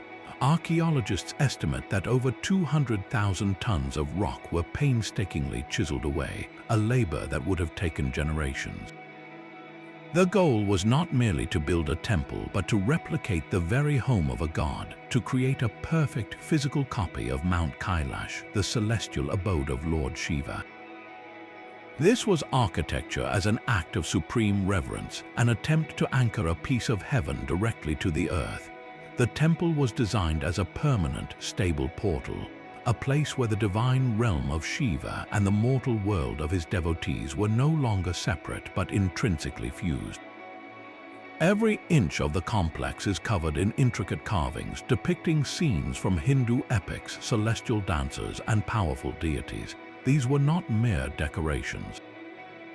They were focal points for meditation, visual mantras designed to guide a pilgrim's mind away from worldly distractions and toward a higher state of consciousness. A monk walking through the carved gateways, moving from the bright Indian sun into the cool, shadowed halls, was undertaking a symbolic journey. Each step inward was a step closer to the cosmic center, a progression from the outer world to the inner sanctum where the god's presence was most concentrated. The act of carving the temple from the mountain itself was a profound ritual, a belief that by revealing this sacred form from within the stone, they were not creating something new, but uncovering a divine truth that had always been there, waiting. The Kailasa Temple stands as the ultimate physical gateway, a declaration that the path to the gods does not require ascending to the heavens, but rather descending into the profound stillness within. A journey made possible by a mountain transformed into a door. But the silent army of Karnak did not stand alone. Towering over them all, a true giant once rose from the earth. This was the Grand Menhir Brisset, the great broken menhir, and its current state is a scene of colossal ruin. It lies shattered now, 4 immense pieces of granite scattered on the ground like the bones of a fallen titan. Yet in its prime, this single stone was a staggering sight, soaring over 20 meters high and weighing close to 300 tons. The engineering required to erect it is almost unimaginable. It was the largest single standing stone in all of Europe, a solitary monarch overlooking its regimented army of smaller stones. Its placement was no accident. Researchers believe it was the central anchor, the master stone for the entire Karnak complex. Its immense height would have made it a visible focal point from miles around, a fixed celestial marker on the landscape. Think of the entire region as a vast spiritual circuit board. The parallel rows of stones at Karnak channeled the Earth's telluric energies, focusing them like currents in a river. The Grand Menhir was the ultimate receiver and transmitter. It acted as a giant antenna, a monolithic lightning rod for these concentrated forces, but also for something more. Its peak was precisely aligned with major lunar standstills, the extreme points of the moon's complex cycle. On those rare nights when the moon reached its farthest point in the sky, it would appear to rise or set directly behind the tip of this immense stone. This was not just an observation, it was an activation.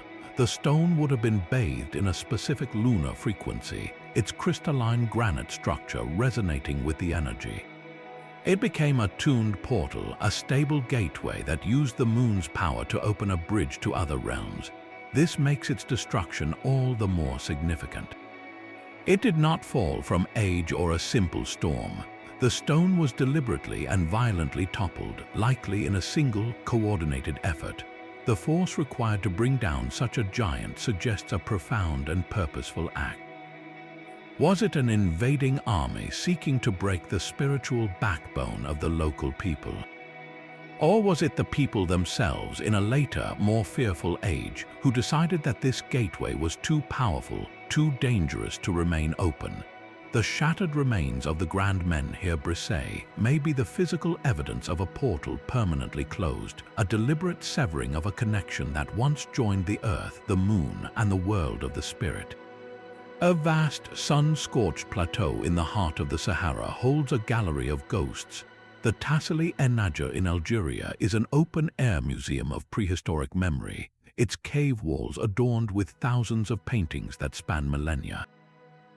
We see vibrant scenes of a lost world, a green Sahara teeming with giraffes, elephants, and crocodiles, and the daily lives of the people who hunted them. But scattered among these familiar images are figures that defy any simple explanation. They tower over human forms, their bodies featureless and streamlined, their heads perfectly round and immense, often lacking any discernible facial features. These are the so-called great Martian gods, and they do not look like anything from this earth. The conventional archaeological view suggests these are shamanic figures, perhaps priests wearing ritual masks and costumes. Yet their scale and consistent otherworldly appearance have fueled a far more compelling theory. What if these are not symbolic representations but literal records of contact? The paintings could be ancient eyewitness accounts, a prehistoric attempt to document the arrival of beings from another world. In this interpretation, the large, round heads are helmets, the smooth bodies are protective suits, and the entire tableau is a visual record of an event so profound it had to be preserved for future generations. This transforms the caves from simple shelters into sacred ground. They were not just places where art was made, but the very sites where these encounters occurred. The secluded, echoing chambers hidden within the rocky expanse would have been the perfect landing zones or meeting places. Imagine a small group of early humans huddled in the mouth of a cave as a strange craft descends. Beings emerge, their forms obscured by strange attire, and they approach. In the flickering firelight, an exchange takes place. Perhaps they demonstrated advanced tools, pointed to the stars, or shared knowledge of agriculture and astronomy. For the people witnessing this, it was not a visitation from another tribe, but from another reality. The cave itself became the portal, the fixed point in space where two different worlds, two different levels of existence briefly touched. The act of painting these figures on the walls was a way of sanctifying the event, of marking the location as a permanent gateway where the impossible became real. These silent, ancient images are not merely art, they are the enduring testimony that our most remote ancestors may have stood face to face with visitors from the stars, and that the barren Sahara was once a crossroads of the cosmos. A dormant volcano in Northern California holds more than just ancient rock. Mount Shasta rises with a presence that transcends its physical form, a solitary peak shrouded in mist and mystery. This is not merely a mountain, it is a beacon for the unexplained, a place where the air itself seems to shimmer with possibility. The most enduring legend speaks of a hidden world within its core, the crystalline city of Telos. Said to be inhabited by the descendants of the lost continent of Lemuria, these beings are described as tall, graceful, and spiritually advanced, living in a utopian society untouched by time. They are believed to tend the mountain's energy, maintaining it as a stable gateway for cosmic forces. But the Lemurians are not the only travelers said to use this portal. The mountain is a hotspot for UFO sightings, with strange, silent crafts often reported diving into its slopes or emerging from the clouds that crown its summit. Hikers recount encounters with robed, human-like figures who appear without warning, offer cryptic wisdom, and then vanish into the trees. Others speak of sudden, overwhelming feelings of peace, of hearing ethereal music with no source, or of losing track of time entirely. These are not isolated coincidences. Mount Shasta is considered one of the planet's most powerful Earth vortices, a swirling nexus of natural energy where the very fabric of reality is believed to be thin and permeable. This makes the mountain a natural interdimensional crossroads.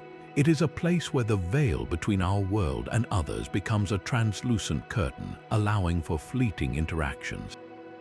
A spiritual seeker meditating on its slopes might find their consciousness brushing against that of a Lemurian sage. A casual observer might glimpse a craft not from another country, but from another vibrational plane of existence entirely.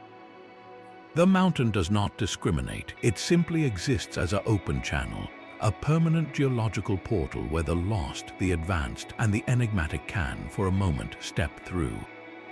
A single, winding path is carved deep into the stone of a monastery courtyard, an invitation to walk without ever getting lost. High in the mountains of Bulgaria, the Rila Monastery holds this sacred labyrinth within its walls, a stark contrast to the confusing maze of the Minotaur.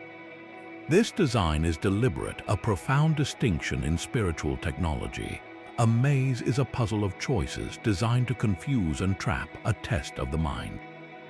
A labyrinth offers no such choices. It presents a single, unwavering route, a circuitous but guaranteed path to the center and back out again. For the medieval monks who walked here, this was the entire point. The journey was not about finding your way, but about losing yourself in the rhythm of the walk.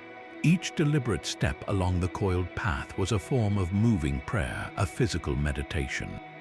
As their feet traced the ancient grooves, their minds would gradually quiet, shedding the distractions of the world. The winding path inward mirrored the difficult, non-linear path of a soul seeking salvation, full of twists and turns that ultimately lead to a single destination.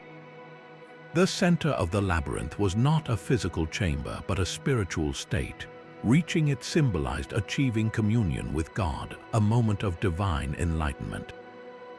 This was the portal. The labyrinth itself was the stable gateway, but the key that unlocked it was the monk's own focused consciousness, achieved through the hypnotic act of walking. He did not travel to another realm, but rather, the act of walking this sacred map allowed the divine realm to travel into him, transforming the courtyard into a portal not of location, but of profound inner transformation. The Norse envisioned the cosmos not as separate lands, but as one living, breathing entity. At its heart stood Yggdrasil, the immense world tree, an ash whose roots and branches held the entirety of creation within their grasp. This was not merely a symbol, it was the ultimate axis mundi, the central pillar around which all reality turned. Its three great roots delved deep into separate springs, each one anchoring a different domain. One root fed the well of Erd, a pool of water so clear it held the past, present, and future. This was where the three Norns, the weavers of fate, resided. They were not goddesses to be worshipped, but fundamental forces, caretakers of the tree itself. Each day, they drew water from the well and mixed it with sacred white clay, patching the wounds on Yggdrasil's trunk, a constant battle against decay that kept the cosmos from crumbling into chaos. The tree was not a passive object, but the very fabric of the portal network. A squirrel named Ratatoska ran endlessly up and down the trunk, carrying messages of insult between the eagle perched at the highest branches and the dragon, Nidhogg, gnawing at its roots. This constant, chaotic communication was the lifeblood of the system, the flow of energy that connected the highest realm to the lowest. The worlds themselves hung from the branches like fruit. Asgard, the realm of the Aesir gods, was connected to Midgard, the world of humanity, by the shimmering Bifrost Bridge, a rainbow that was itself a controlled, temporary portal. But the tree also connected to Jotunheim, the land of the giants, and to the frozen mist of Niflheim, and to the fiery halls of Muspelheim. A traveler did not need to find a stone circle or a hidden door. To journey from one world to another, one simply had to know how to navigate the pathways of the tree. A shaman or a god could climb the roots, walk a specific branch, or perhaps even resonate with the tree's own immense life force to step from one realm into the next. The entire Norse universe was therefore a single, colossal, and intelligent portal system.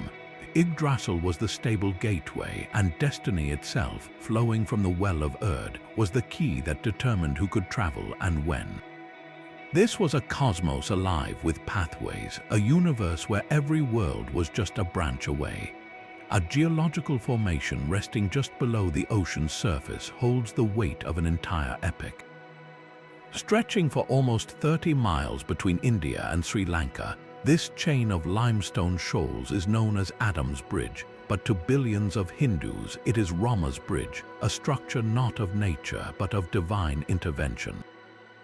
The ancient epic, the Ramayana, recounts the story in vivid detail. The noble Prince Rama, an avatar of the god Vishnu, needed to reach the island fortress of Lanka to rescue his beloved wife Sita, who had been abducted by the demon king Ravana.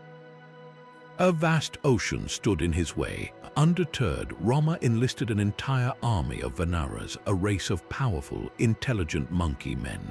Under the guidance of the Vanara architect Nala, this divine army began a monumental task. They uprooted mountains and tore rocks from the earth, inscribing Rama's sacred name upon each stone before casting them into the sea. The stones did not sink. They floated, held aloft by the power of devotion and divine will, locking together to form a solid, traversable causeway across the waves in just 5 days. This was more than a simple bridge. It was a portal of conquest and dharma. It connected the mortal realm of India to the demonic, supernatural kingdom of Lanka, a land of powerful magic and illusion. For Rama and his army, crossing this bridge was not a mere journey. It was the moment they stepped from the world of men into the realm of myth, a tangible threshold where a sacred story became a physical reality. The bridge itself was the active gateway, its very stones vibrating with the holy name that gave them buoyancy, allowing a mortal hero to walk directly into a celestial conflict and restore cosmic balance. Today, the submerged sandbanks are a point of fierce debate between faith and geology, but for the faithful, they are not mere sand. They are the enduring, physical proof that the boundary between our world and the world of the gods is not always a hidden door, but can sometimes be a path you can walk with your own 2 feet, a permanent scar on the earth left by the footsteps of a deity. High on a Bolivian mesa, the rock of Samepota is carved with a purpose we can only guess at. This is not a fortress built of stone blocks, but a single, massive sandstone hill transformed into a sprawling complex of abstract art and sacred geometry. Its surface is a tapestry of channels, zigzagging lines, twin parallel grooves, and perfectly carved niches that look like empty thrones. There are figures too, a procession of pumas and snakes etched with reverence into the living rock. The sheer scale of the carving suggests a purpose far beyond decoration, a function that consumed generations of labor. While some argue it was a strategic outpost, the layout tells a different story, one of profound ritual. The most compelling theory points to the intricate network of channels that crisscross the summit. These were not for draining rainwater, but for directing something far more precious. Imagine a high ceremony at dusk. Priests would pour offerings of chicha, the sacred maize beer, or perhaps even the blood of sacrificial llamas into these carved grooves at the hill's highest point. The liquid would not simply spill, it would be guided, following the predetermined paths with deliberate purpose.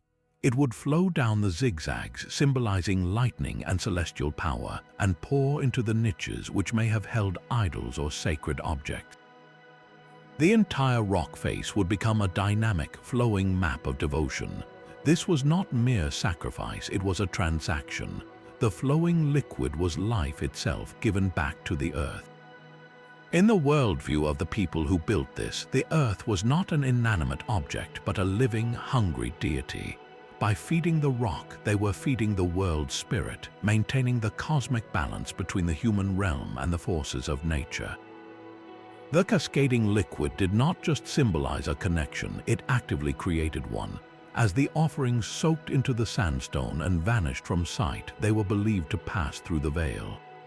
The rock itself became a permeable membrane, a living altar that transformed physical substance into spiritual energy. Samepata was a gateway, not for people to walk through, but for prayers and life force to cross over, a permanent portal where humanity could touch the Earth's beating heart.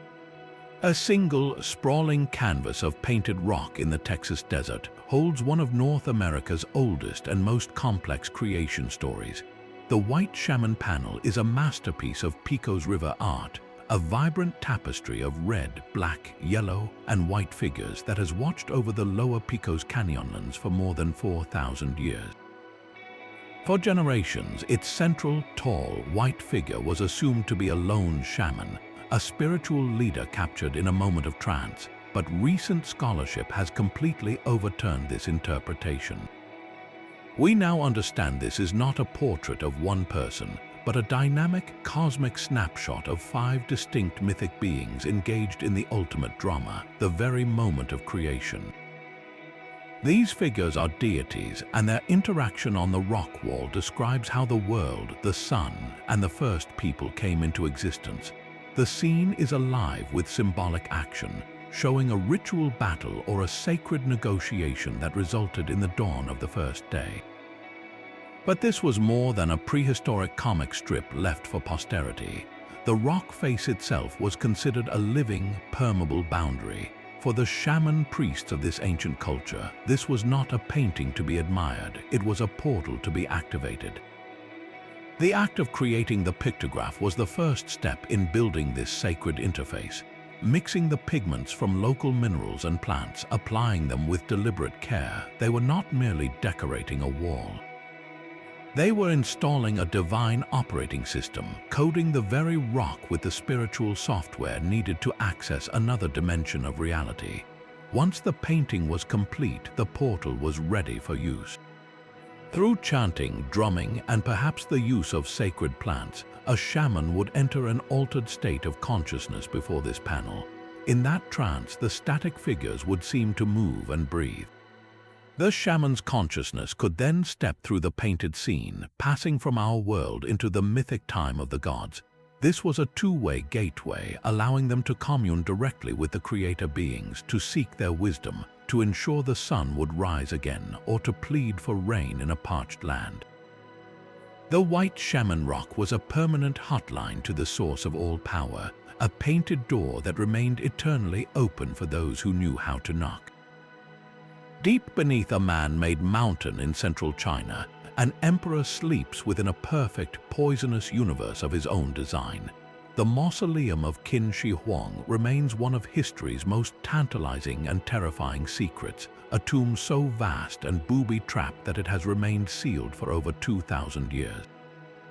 We have all seen his terracotta army, the thousands of life-sized clay soldiers standing in silent, eternal guard. But these figures are merely the outer sentinels, the protectors of the perimeter. The true marvel and the true portal lies at the heart of the complex, untouched and unexcavated. Ancient texts written by the court historian Sima Qian describe a staggering subterranean world. The burial chamber itself was a microcosm of the emperor's realm, with a ceiling inlaid with pearls to represent the constellations and a floor carved with a map of his unified China. But the most chilling detail involves the geography of this model empire. The texts tell us the great rivers, the Yellow River and the Yangtze, were not simply carved into the stone. They were recreated using vast, flowing quantities of liquid mercury, powered by some unknown mechanical system that kept them in perpetual motion. This was not just a display of unimaginable wealth, it was a functional component of the emperor's grand design for immortality. Qin Shi Huang was obsessed with conquering death itself, dispatching expeditions to find the elixir of life. His tomb was his final, most ambitious project, a vessel built not for his body but for his spirit. He was not preparing to die, he was preparing to move. The entire complex was a meticulously calibrated portal, a duplicate reality constructed to fool the gods of the underworld. By entering this perfect replica of his kingdom, complete with flowing mercury rivers and a starry pearl sky, his soul would never have to leave his domain. He would simply transition from ruling the earthly empire to governing its celestial twin, continuing his reign for all eternity without a single moment of interruption. The mercury, a substance associated with immortality in Taoist alchemy, was likely believed to be the conductive medium, the liquid energy that would power this spiritual transition. Modern scientific surveys have confirmed extraordinarily high levels of mercury pollution in the soil over the tomb, lending startling credibility to the ancient accounts. So the mountain stands silent, a sealed gateway holding an emperor who believed he could build his own door to eternity, a toxic, glittering universe waiting in the dark for a journey that may have never ended. The Coral Castle's stone enigmas extend far beyond that perfectly balanced gate. Edward Leedskalnin built more than whimsical sculptures. He constructed a working astronomical observatory from solid rock. Look at the massive sundial he carved, its shadow telling the time with uncanny accuracy, not just for one day, but calibrated for the sun's shifting path across the entire year. Then there is the Polaris telescope, a 25-ton stone tube precisely aligned with the North Star, a fixed celestial marker in a spinning sky. Even the planets were part of his design, with specific stones dedicated to Mars and Saturn, their positions mirroring their place in the solar system. This was not the work of a lovesick amateur. Edward possessed a sophisticated, self-taught understanding of celestial mechanics. He wasn't just decorating his stone kingdom, he was wiring it directly into the cosmos. The entire site begins to look less like a castle and more like a colossal stone control panel. Each astronomical feature was a dial in this machine, aligned to capture the specific energy of a star or planet. This leads to a staggering possibility. Perhaps the Coral Castle was designed to activate as a portal, but only under the right conditions. Imagine a night when Mars, Saturn, and the Sun were in a rare and powerful alignment. On such a night, the energy flowing through his stone telescopes and planetary markers would reach a critical peak. The entire complex would thrum with a focused cosmic resonance, its energy converging on a central point, perhaps that very 9-ton gate. In that moment of celestial synchronicity, the doorway might not just swing open physically, but vibrationally, tuning the space to a frequency that could truly bridge worlds. Edward wasn't just trying to win back his lost love. He was building a machine to rewrite the rules of reality itself, using the planets as his power source. The whispering leaves of a sacred oak offered the first words from the gods. Long before the fame of Delphi, the oracle at Dodona reigned as the oldest in Greece, a place where the divine spoke not through a priestess in a trance, but through the very breath of nature itself. This was the auditory portal of Zeus, the king of the gods. Pilgrims would journey to this remote sanctuary, their hearts weighed down by questions of war, love, and destiny. They did not come to see a spectacle, but to listen. The centerpiece was a grove of ancient oak trees, and one in particular was considered the direct mouthpiece of Zeus. The god's will was interpreted by priests known as the Seloi, who would lie on the ground to hear the message in the rustling of the leaves, but the voice of Zeus was multifaceted. The cooing of doves nesting in the branches was another sacred language, a soft, celestial murmur carrying divine intention. The oracle's power did not stop at the grove. Bronze vessels, finely crafted cauldrons and gongs, were hung throughout the sanctuary. When the wind swept down from the mountains, it would set these bronzes humming and clanging in a chaotic, metallic chorus. This was not noise, but a symphony of the gods. Each resonant ring and clatter was a syllable in a celestial sentence, needing only the right ear to decipher it. And then there was the cave, an opening in the earth from which a sacred spring bubbled forth. The gurgling water, echoing in the cavern, provided a third stream of divine communication. This convergence of sound was the key to the portal. The rustling leaves, the dove's call, the bronze song, and the water's whisper were not separate omens, but a unified broadcast from Mount Olympus. The entire sanctuary was an enormous natural receiver, tuned to the frequency of Zeus. To stand in that grove was to stand inside the god's own mind, surrounded by the sounds of his thoughts, a place where the air itself was thick with meaning, waiting for a mortal to understand. The sea around Yonaguni holds more than a single mysterious pyramid. These waters are part of the Ryukyu archipelago, a chain of islands where the ocean itself is woven into the very fabric of creation. For the indigenous people of Okinawa, the divine was not found in the sky but across the waves. They spoke of Nurai Kanai, a paradisiacal land far beyond the horizon, the source of all life, prosperity, and happiness. This was not a heaven for the dead, but a living, spiritual homeland for the gods. They believed that all good things, from the very first grains of millet to the blessings of good fortune, originated in this blessed realm and were sent across the sea to the people. The ocean was not a barrier separating humanity from the divine. It was the sacred pathway, the bridge between worlds. This transforms our understanding of the Yonaguni monument and other submerged structures in the region. They were not merely buildings that tragically sank. They were likely built with intention, placed at the boundary between land and sea. They could be the physical remnants of this profound belief system, the sunken gateways or stepping stones that once formed a tangible connection to Nurai Kanai. Imagine a ceremony at Yonaguni when the structure stood above the water. Priests would stand on its highest terrace, facing the endless Pacific, performing rituals not to call down the gods from above, but to welcome them from across the water. The monument was a portal complex designed to interface with the divine source. Its staircases may have been a symbolic path for the gods to ascend from the ocean depths, and its plazas a receiving area for their energy and blessings. When the sea levels rose at the end of the last ice age, these portals were gradually reclaimed by the very element they revered. They did not vanish, they simply transitioned. They became submerged altars, their gateways now permanently open to the watery realm they once sought to connect with. The structures still function as portals today, not in a physical sense, but as a powerful, eternal symbol of a culture that saw the ocean not as an end, but as a beginning. These 50 sites, scattered across every continent, reveal a pattern far too profound to be mere coincidence.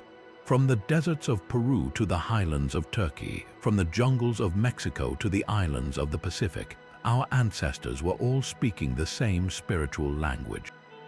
They built doorways. The forms these portals took were wonderfully diverse, yet they circled back to a handful of universal archetypes.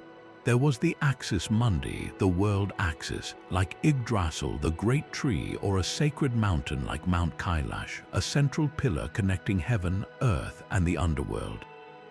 There was the cave, the labyrinth, the dark passage leading down into the realm of the dead, seen at the Hypogeum and the Sibyl's cave. And there was the stone circle, the geometric structure like Stonehenge or Karnak, designed to channel and amplify the Earth's own energy. How is it possible that cultures separated by oceans and millennia, with no possible contact, all arrived at these same core concepts? One explanation is that this is a fundamental intuition hardwired into the human psyche, a deep-seated need to connect our tangible world with the intangible realms of spirit and deity. We are pattern-seeking creatures, and the portal is the ultimate pattern, a bridge across the greatest divide. But another, more tantalizing possibility exists. What if this universal archetype is not just a psychological construct, but the echo of a shared, ancient experience? Perhaps our distant forebears were not just imagining gateways, but were actually perceiving and interacting with a subtle layer of reality that modern science is only beginning to glimpse.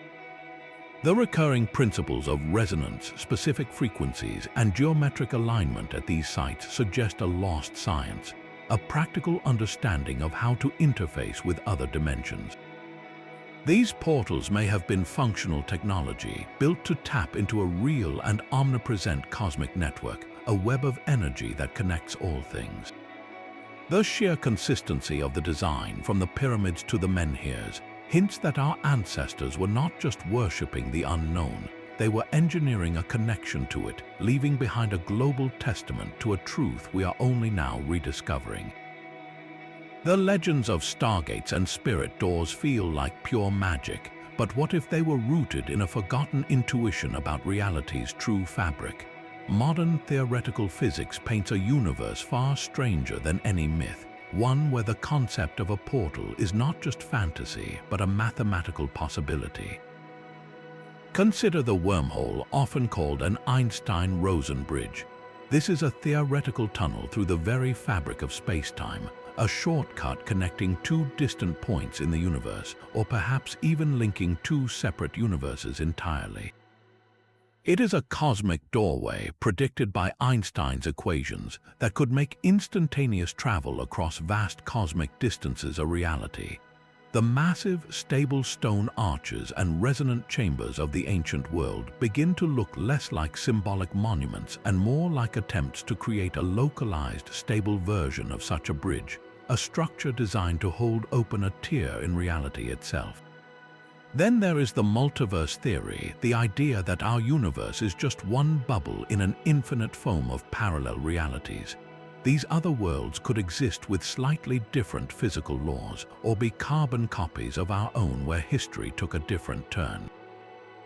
If this is true, then the portals of legend were not gateways to the land of the gods, but to a neighboring universe. The shaman who journeyed to the spirit world in a trance state might have been a natural intuitive, someone whose consciousness could temporarily slip through a weak point in the dimensional membrane. The universal archetype of the axis mundi, the world tree or sacred mountain connecting multiple realms, is a stunningly accurate metaphor for a multiverse, a central trunk from which infinite branches of reality grow. Even the bizarre phenomenon of quantum entanglement hints at a hidden connectivity that could be perceived as magical. This is when two particles become linked so that a change in one instantly affects the other, no matter how many light years apart they are. This spooky action at a distance suggests that at the most fundamental level, everything in the cosmos is intimately connected, and distance itself may be an illusion. Could the ancient builders, through deep meditation or ritual, have sensed this underlying quantum web? Their portals might have been technological or ritualistic attempts to amplify this connection, to entangle a specific location with another, allowing for a transfer of information, energy, or even consciousness across the apparent void. While we cannot prove that our ancestors understood the mathematics, the persistent global dream of doorways to other worlds feels less like a coincidence and more like a deep, cultural memory of a universe that is fundamentally open, interconnected, and filled with doors waiting for the right key. Our journey across 50 ancient portals now draws to a close, a voyage that has taken us from the fractured gate of the sun in the Bolivian highlands to the resonant chambers deep beneath the Great Pyramid. We have walked the linear runways of Karnak, stood before the hanging pillar of Lepakshi, and peered into the sunken gateway of Yonaguni. We have witnessed the cosmic ambition of Göbekli Tepe's stone rings and felt the silent watchfulness of the Moai on their remote island. Each site, in its own unique language of stone and alignment, tells a part of the same incredible story. It is the story of humanity's most profound and enduring quest, a drive that spans every culture and every age. We have always sought to reach beyond the visible world, to find or build doorways to the divine, to commune with the ancestors, or to launch our consciousness toward the stars. This universal yearning connects the Inca priest at the Sun Gate to the monk walking the Rila labyrinth, and the Egyptian initiate in the granite coffer to the Norse shaman seeking the roots of Yggdrasil. They all looked at the boundaries of existence and asked the same question: is this wall truly solid, or is it a door waiting for the right key? So we leave you with this final reflection. Do you think these places were merely symbolic, grand monuments to a hopeful imagination? Or is it possible that our ancestors knew secrets about the fabric of reality that we are only just beginning to rediscover through the lens of quantum physics and multidimensional theories? We would love to hear which of these 50 portals you find the most convincing. Was it the sonic gateway of the hypogeum, the celestial engine of the Great Pyramid, or the legendary stargate of Aramumuru? Share your thoughts in the comments below, and if you enjoyed this journey to the edges of the known world, subscribe for more explorations into history's greatest mysteries.